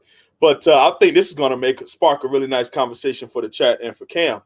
So it's been something that I kind of threw on my channel that the people who subscribe to my channel really liked. And we kind of had a little debate about if you could go back. I know a lot of people don't like doing this, but some people like doing it for fun. And if you could pick 3 years, just 3, where you would place Miami as the undefeated national champion, which years would it be? And how do you think that would have changed the timeline here at Miami? So before Cam steps in, I want to clarify this question. I want to get this straight. So are we talking about teams in the past from Miami that were that close to being undefeated national championship teams that we can change one game and they then become that? Or otherwise, the question to me, if I were a Miami fan, would be, I'll take the last 3 seasons undefeated national championships teams. And I get that. But see, here's the gist of it. Because the reason why I say it like that is you could pick a random year. For me, it would be 2000 with the Cuzzo Santana Moss and Dan Morgan. Sure. It will be 2009 with Randy Shannon and with Onion and Ja'Cory Harris and Lamar Miller and Ray Armstrong. And I would say 2014 for Brad Kaaya and Al Golden. And the reason why I picked those years is because it's just what I feel as though it would be nice for Miami. It's a mix of something that should have happened back in the day and a little bit more modern with teams that I felt like had the talent to win but didn't get over the hump. And it makes it fun because then you got your 30 plus, shout out to Cam, who would have had like your 80s and your 90s teams. Then you got your younger kids that are like, nah, yeah, we'll take 15, 16, 17. You know, it's a nice mix. And you have your older, your 40, 50 plus who say 88 versus Notre Dame. If we don't have that Catholics versus convicts, how that went down, we win the natty. Or the fumble that they called the fumble that wasn't a fumble in Notre Dame. You know, so it makes it fun and it makes a good conversation to bring up. Well, 88 and 2000 are the two that certainly got away, regardless of your perspective. Those were two teams that were certainly good enough to win a national championship. They certainly had the talent and were probably the most talented teams in the country and should have won the national championship. Facts. Just off the top of my head. Gotcha. And 2002. We got you. Appreciate it, Mark. Thank you. I didn't say anything about 02. We're going to go at that one for life, man. I can't believe that you just don't want to accept that you did us wrong on that one. This is the only homework I ask of both of you, okay? And this doesn't have to be done anytime soon. Just to, you know, although we are all sitting around here a bit stale in this pandemic time. Go to the national championship game of 2002-03. Go to the final Ohio State offensive drive. I've watched that whole game from front to back. I'm not doing it again. Okay, well, I have too. Yeah, I'm not doing it. Okay, I'll say this to any Miami fan out there that just wants to have a reasonable conversation about the situation. Just go back and watch the final Ohio State offensive drive leading 17-14 with about 3 to 4 minutes left in the game, and just tell me what you see that could be an argument point on the other side for Ohio State regarding the officiating. That's all I'll say. Again, take off your Miami colors, take off your Ohio State colors, or neutral college football fans out there that are watching us. There's a ton in the chat, Florida State, LSU fans, whomever. Go look it up on YouTube. Just watch the one drive. That's all I'm asking. Tell me what you think. We'll leave it at that. Much respect. That is the wholesome one. That is a great question. I am going to respectfully decline answering for reasons. So, well, you're obviously going to take that season. Well, other than no. I am saying nothing. I am respectfully standing mute for reasons that I have. Respect. The reason why another reason why it got really fancy with that question, and we'll move on, is because you think about it. If you put a championship on one of those coaches, then like you say, if like for me, 2009 with Randy Shannon, maybe we don't get Al Golden then if Randy Shannon's a national championship coach. So then how does the dominoes fall, and who are the recruits that we said got away? Then if we win a national championship, then 9 times out of 10, we get a Teddy Bridgewater and Kelvin Benjamin or Miami Hurricanes. Okay. Maybe not a Devontae Freeman because that was different. Taking this question in like a vacuum. Boom. I loved that 2005 team. I wanted them to win a national championship. Let's give them a national championship. You're talking about the repercussions and all the implications and everything that could have fell into place. Right. I mean, it's a good conversation starter, but at the same time, you know, add on its face value, pick a year that you as a fan would have liked the Miami Hurricanes or felt like we had the talent to win. That's what I'm saying. But then if you want to go in depth with it and explain, you would say 2009 because of this, 2011 well, we weren't that good in 2011, but 2003 because of this. So such and such, it can go in depth with that. But we'll leave it at that. Fair. I'm looking for maybe one other wrap-up question for you guys. Don't know how much I saw time you one have, with Mr. Rubicon. If you want to go back, if you guys see a good topic to close out on, Mr. Rubicon had put up one about NFL drafty and talent. If you put it on the screen a little earlier. Okay. Do you recall the question? He was asking, does Manny Diaz? There it is. Can we prefer Manny Diaz? Can Manny Diaz develop NFL talent like we need to be elite again? Has Manny ever developed a first rounder? And that's what these kids are looking for as well. Mm-hmm. I mean, all his starters are in the NFL. Producing top picks. Yeah. Right. I mean, players picked and players making plays in the NFL, yes. First rounders, no, because we haven't had one really recently. And I think that that's also part and parcel of guys leaving early as opposed to sticking it out for another season. And I get it. Like, hey, if you don't want to do this free labor that is called college football and you want to go and make money, I'm not going to, besmirch your name. I'm just going to say that, maybe the situation could have been different for all parties involved, but it's hard to, wager in those kind of things. So is there talent being developed? Absolutely. I think that, Pinckney and Quarterman are really good, but they're not physically the profile of a first round linebacker. They don't have the speed or size. And you got to have one or the other. You know what I mean? They don't have either one of those. These defensive ends who've come through maybe have left a year early. They need another mango season for ripening. The defensive tackles, I think they definitely left a year early. Well, with the exception of Gerald Willis, but he was 23 years old and had multiple red flags throughout the course of his career, which is why, he slid down a little bit.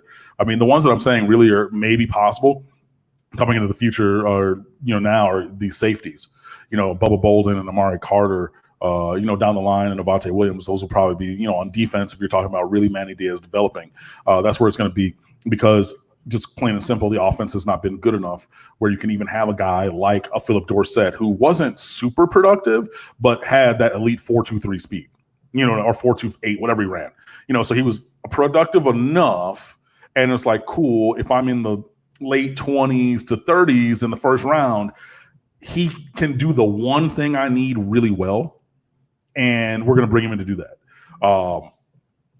I don't even think that we have anybody who's really been able to get to that level. And it really sucks because the one who would have been a first rounder, and I absolutely stand by this, is Amon Richards. He was 3 years in the first round draft pick. But unfortunately, he had the career-ending injury where he had to stop playing. But and then he was hampered by injury the year before. But if that guy, if Amon Richards is healthy for 3 years, he's a first round draft pick for sure. So that's just my view on it. But yeah. Okay. I believe that there are glimpses, and I'm also very biased to the fronts. Being an O-line, D-line guy my whole life, I'm very biased to those guys. But you look at flash in the pan, John Garvin. It was you really set in your head in 2017. This kid might be it. Flying off the edge versus senior at left tackle versus Notre Dame. Flying off the edge of Virginia Tech with almost the identical play at almost the exact same time of the game, and recovering the fumble himself, getting the turnover chain in Hard Rock Stadium, crowd going crazy. You were like, this kid's going to be a problem. Take it back to your boy Cyborg, Joe Jacks, good personal friend of mine. Joe Jackson, man. Oh, my goodness. I still, it doesn't fathom in my brain what could have happened. I don't know what was going on behind closed doors. I know it was supposedly some injuries and maybe he wasn't fast enough to some NFL teams. But for that guy to go 5th round, that was it. I don't understand. I'm still stuck on it. I'm usually not speechless, but it's a little personal for me because I know Joe. But at the same time, it was just like, huh? And there's guys who went ahead of him that had less production and all type of things. I also think that NFL teams are super happy to be able to get Miami guys on their roster, paying them day 3 money. Because for a decade and a half to 2 before that, our third string guy could be a day 3 guy, But you got guys that come here and produce, and then you put them in the third round. I mean, Jaquan Johnson, late fifth round pick. Really? But again, that was a size speed thing. But you turn on the film and this guy jump. There's no way he's later than I know. Right. I hear you. Right. But still, Jaquan Johnson's 5'10" and a half, and he ran in the 4.6s. You know, you got to be 6'2", or you got to run in the 4.4. You got to have one of those things, you know, to compensate for the other. You got to have the height if you don't got the speed. You got to have the speed if you don't have the height. And he didn't really necessarily have either. So, I mean, yeah, I think that he slid a little further than he should have and has been doing a pretty decent job in the NFL. But, I mean, yeah, you know, I mean, I think it's going to take a while, maybe not a while, but a couple of years until we're really seeing those top end draft picks again. Right. You know, it's going to take a while for the NFL to start, I want to say respecting, but to start saying, you know what, we got to be at this pro day. This guy's good. He's from Miami. I mean, look, guy on the defensive side of the ball drafted higher in the Olivier Vernon from American, hired in third round, and that was over a decade ago. Deion Bush was second, wasn't he? One or two? Deion Bush? He was fourth. 1 or 2 or 3? He was fourth round. Deion Bush was fourth round. Brandon Harris he was. You're right. Was second, right. But I mean, like round 50th overall. Yeah. Spence was 6th round. Chicolo was 7th round. Oh no, Denzel. Denzel Perryman was 50th overall, 2nd round too. No, you're right. But I really think it's going to take just another year of really elite play. And if you think back to when Manny Diaz was his first year, when Miami didn't have a single player on first team all ACC defense.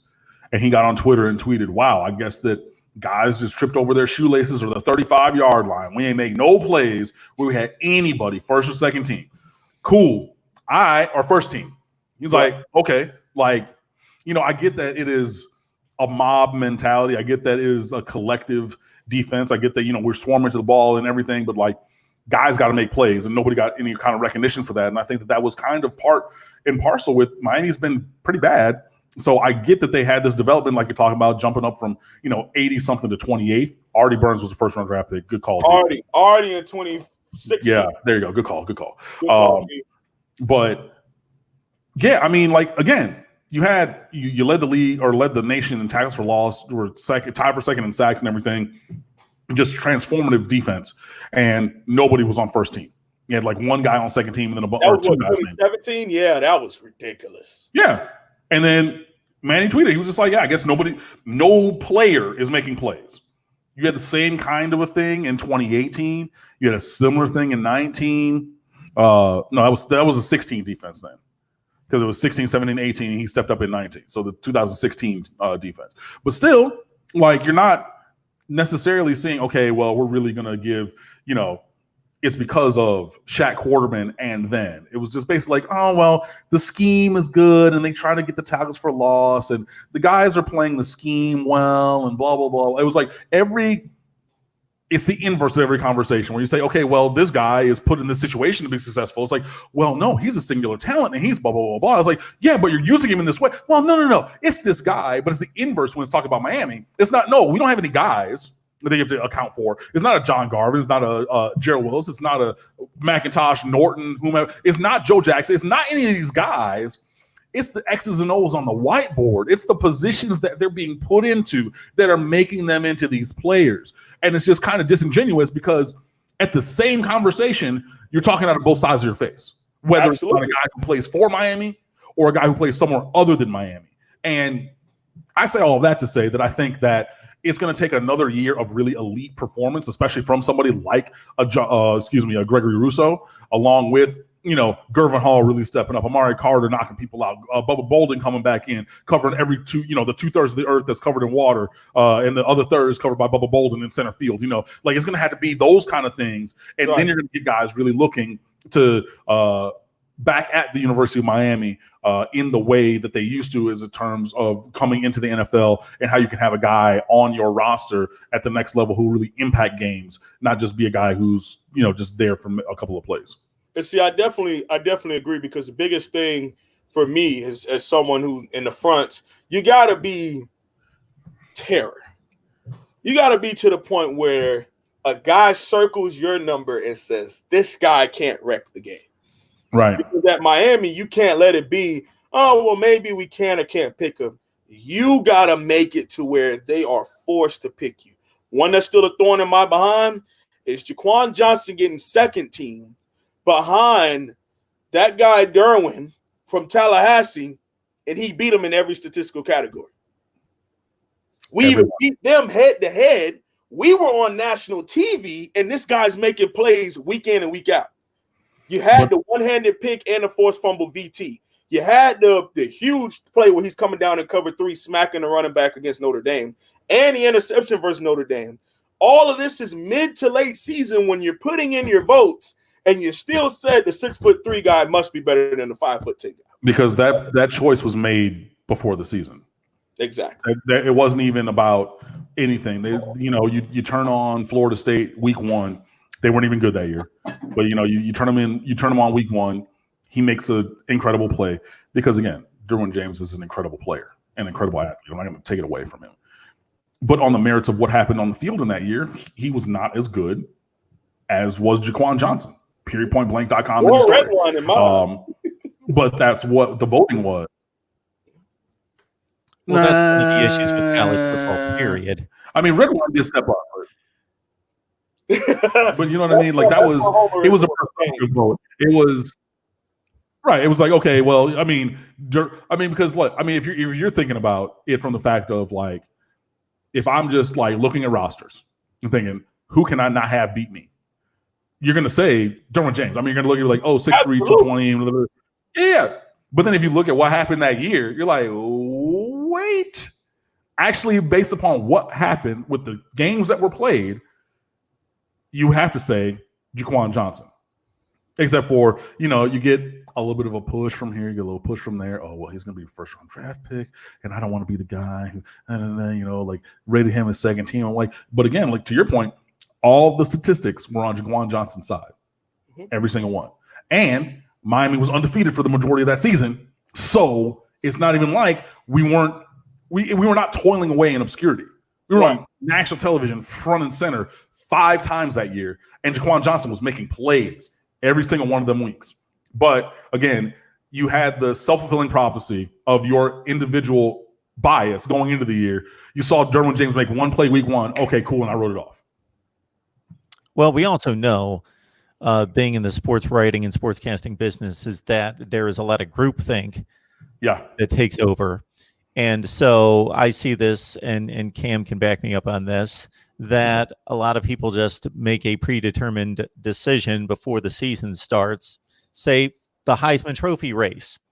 Somebody has to make historic plays. They have to come out of nowhere and post a 2,000-yard rushing season or whatever, fill in the blank. Basically, we've got a predetermined list of 5 or 6 guys that we're looking at for the Heisman Trophy. They don't do that in the NFL. You don't see these lists of guys that, who's going to win the NFL MVP this year? Oh, well, we've got about 5 or 6 guys to choose from. No, they just play the season, and whomever stands out. Lamar Jackson was not considered an NFL MVP candidate before last season. He just played his rear end off, made the plays, and he won the MVP.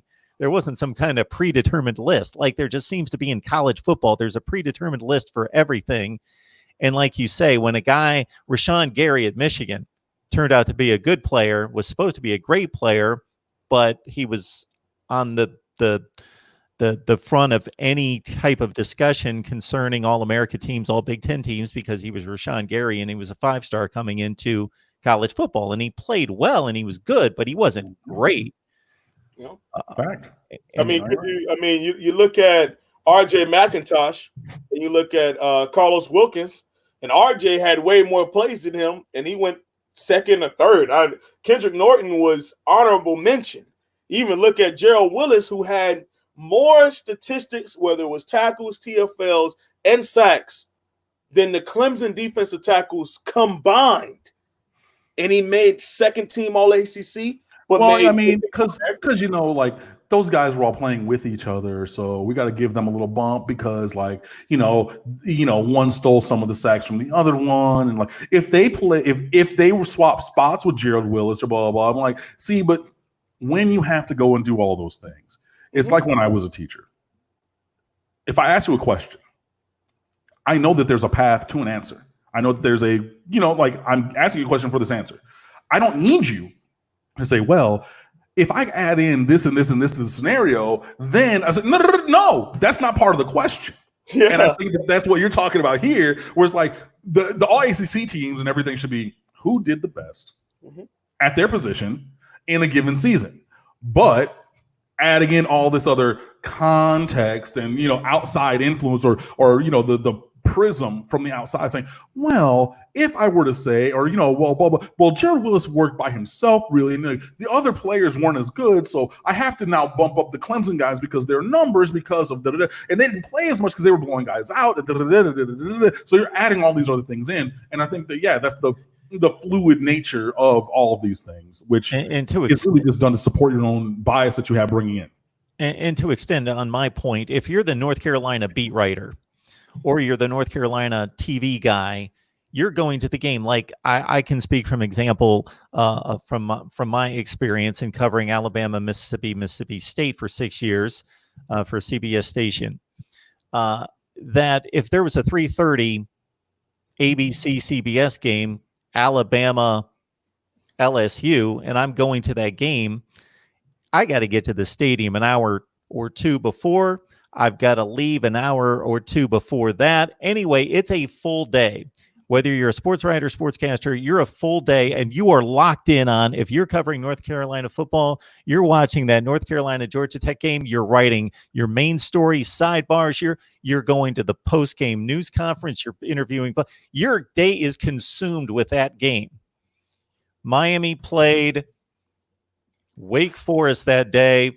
You don't know what you saw. The score was 24-14. Okay, that's all you know. Unless you are diligent, you're going off of preconceived notions and evaluations of players preseason, unless something overrides that is just enormous, negatively or positively. You're just going based on what the group think is about the best players in the conference. Right, unless you're going and watching on the side of your own. Is you have not overall team success equals individual success also. And the biggest thing is, if we're out here winning 9, 10, 11 games, then you're going to make first and second team all ACC. If you're continuously winning 9 and 10 games in your career when it's NFL draft time, guess what? Now we bumped up from day 3 to day 2 guys because they see the consistent film of you affecting everyone else around you and becoming a great team, not just a good to great player on the football field.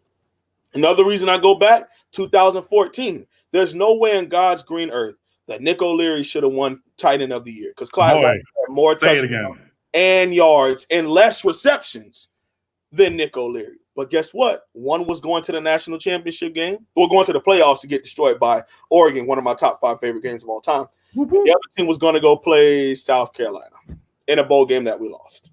So I get it. I get it. And to expect someone who's a beat writer or someone who has to vote on all these different teams to turn on a 6-6 Miami team, I can understand why it may or may not happen. I'll give a correlating analogy that I know Cam, as a baseball fan, will relate to and appreciate. There was a season in which Rafael Palmeiro was given and awarded the Gold Glove at first base, and he was an accomplished first baseman prior to that season, but because he was injured and nicked up, he DH'd the entire season. He played 28 games at first place out of 162 games, and he was still given the Gold Glove award by a bunch of people that were ignorant to what was going on elsewhere in Major League Baseball and awarded that based on reputation. Yep. Say, oh, well, AL Gold Glove. Oh, Palmeiro. Yeah, no, he's really good. He's slick with the glove. Him. Yeah, it was that exact same kind of a thing where you didn't necessarily look at the body of work or anything, or even think, hey, he played as many games in the field as Edgar Martinez that did that year, which was just out of necessity, not out of anything else, because, yeah, he had the elbow injury, so he couldn't even make throws. But Oh, and the Joker was the last overall first rounder. Oh yeah, but Yes. I was talking about defense. 2017. Yeah, no, that completely slipped my mind overall, but it was back to back, like 3 years out of 4 or something Yeah, like that. I think we went solid because it was 14. We didn't have anybody in 14. 15, we had Flowers. I got 'em right. Eric Flowers. Yep. Then we had Artie. No, Eric Flowers. Oh yeah, Eric Flowers, Artie, and Joku. I think Philip Dorsett. Yeah, Dorsett. 2015. Oh well, they were in the same year. Eric, it was the same year. It was Flowers and Dorsett, then a year off, right? Then it was Flowers and Dorsett for 15. 16 was Artie. 17 was Joku. Right. Got it. All right. We appreciate everybody jumping online. As is typically the case, we've got the most people online near the end of the show. That means you know what to do. The video will post here in just the next 15 minutes to 30 minutes, something in that range it typically takes. So you watch the entire conversation, everything that you missed with these two, tearing it up on Miami football. Great stuff. I'm going to recognize Swampy McGee. This guy has taken over as my personal researcher here. This guy is posting like, I see it. Bios on Mario Cristobal and Artie Burns and Miami's all-time record and just on and on. Well, that's because you asked me last time if there was any connection for why everybody was asking about Cristobal coming back to Miami, and I was like, he's from here and played here and won championships. It's like, I didn't know that. So just helping out with all that. No, but I've seen the stuff you've been putting up here, man. In regards to you not being able to answer my question before. When it comes to Mario Cristobal, I will keep my mouth closed.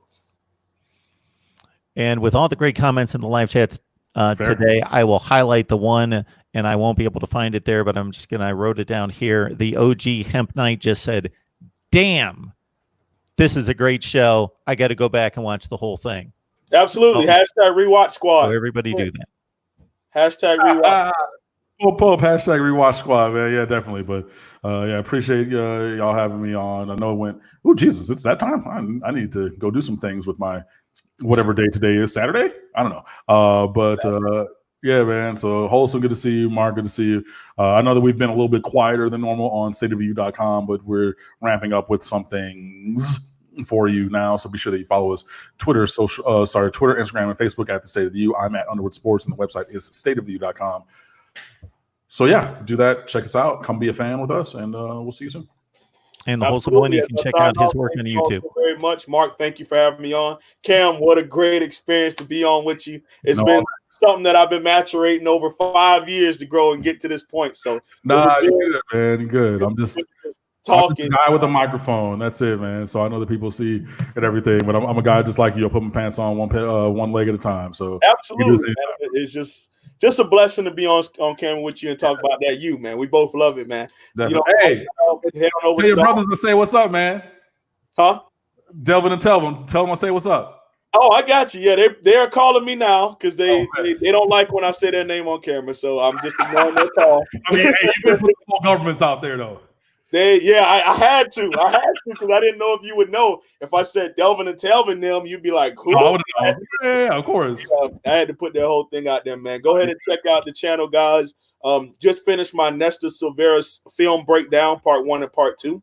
Got my highlight tapes and film breakdowns coming up, and my live coming up on Monday night. So thank you all so very much. I appreciate it. Wholesome One out. Cam, Wholesome One, thanks you guys for tearing it up, and we will get together hopefully sometime next week. I'm going to stay on here for just about 3 or 4 minutes and address a few comments from a promotional standpoint, but you guys did the yeoman's work today. You did the heavy lifting, so thank you so much. No worries. We'll see you. All right, as James Scott outlines for us each and every time that he's on our live chat, James, thank you so much for reminding everyone to like, share the videos on social media, comment right here at MarkRogersTV, the voice of college football. So if anyone had, and there were tons of amazing comments, you guys tore it up, I think, between Cam and the Wholesome One, engaging in some lively conversation. I think it got you guys fired up in the live chat, and there were tons of great comments and questions. And obviously, I could only get so many to the screen and could only get a few of them in the conversation. So if there's anything in particular that you guys really wanted to get involved in the conversation. Of course, in the state of college football in which we are right now, there's plenty of time to talk about many of these topics in the coming weeks. So copy and paste your question. Leave it in the comments section of any of the Miami videos, and I will do my best to gather up those comments and questions. James Scott says it best right here. Like, comment, share the videos on social media, and subscribe right here to MarkRogersTV, the voice of college football. And if you're wondering why we are going live at different times each week, it all has to do with scheduling. I would love to be able to say every Wednesday night at 8 o'clock Eastern time, Miami Football Talk, our Miami Hurricanes live show, every Wednesday night at 8 o'clock Eastern time. Can't do that, unfortunately, because of schedules changing between personal lives and work schedules between Cam and myself. And we've had the Wholesome One supplement our coverage as well. Comparing notes. And there he is right there. Wholesome One, how are you? I'm doing good. I was just saying thank you, Mark. I'm on my way out of here. I just was saying thank you. Absolutely. That was fun. And I'm just cleaning up a few comments from the chat here and reminding people that if they left comments or questions that they really want to get across to you and Cam, all they have to do is copy and paste it, leave it in the comments section of any of the Miami videos, and I will do my best to get those to you. Absolutely, man. I'll see you this week sometime. Just let me know when. And that was a whole lot of fun for me just to kick back and watch you guys tear into it. That was fun. Absolutely. Just cut up about the good old days. Hopefully we start to reinvent the good old days here soon. That was a whole lot of fun. All right, Wholesome One, you have a great weekend. We'll talk to you soon. Also wanted to highlight a comment that I see from Swampy McGee. So again, Swampy McGee, phenomenal job on the research out there in basically supplementing our conversation by entering all sorts of good information, fact-finding, and statistics, bios, and otherwise into the live chat. That was phenomenal. And I know that you've done it in the past, but you were really working overtime today. So thank you so much for that. And again, I encourage anybody who caught just the last 10 minutes, 15 minutes, 30 minutes, whatever it was. We've been on for over 2 hours with just top flight Miami talk. The Wholesome One joined us about 45 minutes in, and I just let him and Cam tear it up concerning Miami football talk. And so do the deep dive, wait for the video to post, which it will here in the next half hour or so here at MarkRogersTV, the voice of college football. I think it's key that everybody subscribes because of the scheduling aspect of this. If you subscribe, turn on the bell, you'll get the notifications, and then you know when we're going live each and every week with not just Miami football talk. Florida State Seminoles Live comes your way every Tuesday night at 7 o'clock Eastern time. We do Ohio State. I know with Florida State and Ohio State especially, those two, I'm going to get a lot of boos in the live chat. Yes, from the Miami section, of course, but I am the voice of college football, and that's what we talk. College football nonstop. So we bring you Ohio State football talk each and every week as well for a 1-hour live stream. That was yesterday with Steve Hellwagon from Bucknuts, Tony Gerdeman from the Ozone, and Kevin Noon from Rivals. They do a phenomenal job as well. And I'm pumping out videos, posting them each and every day. I've done record projections and scheduling previews for all the teams in the Big Ten and the SEC. We will get to a number of other teams. I've got so many other topics I'm going to hit over the next several weeks, including top 5 at key positions in every conference in college football and my top 10 position breakdown across the nation.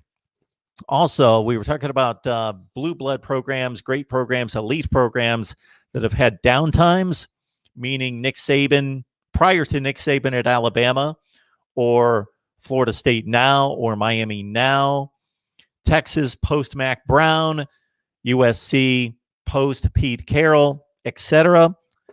That looks like a good video series I could tackle right there, looking at the elite programs in college football, their downtimes, what caused it, and how did they get out of it.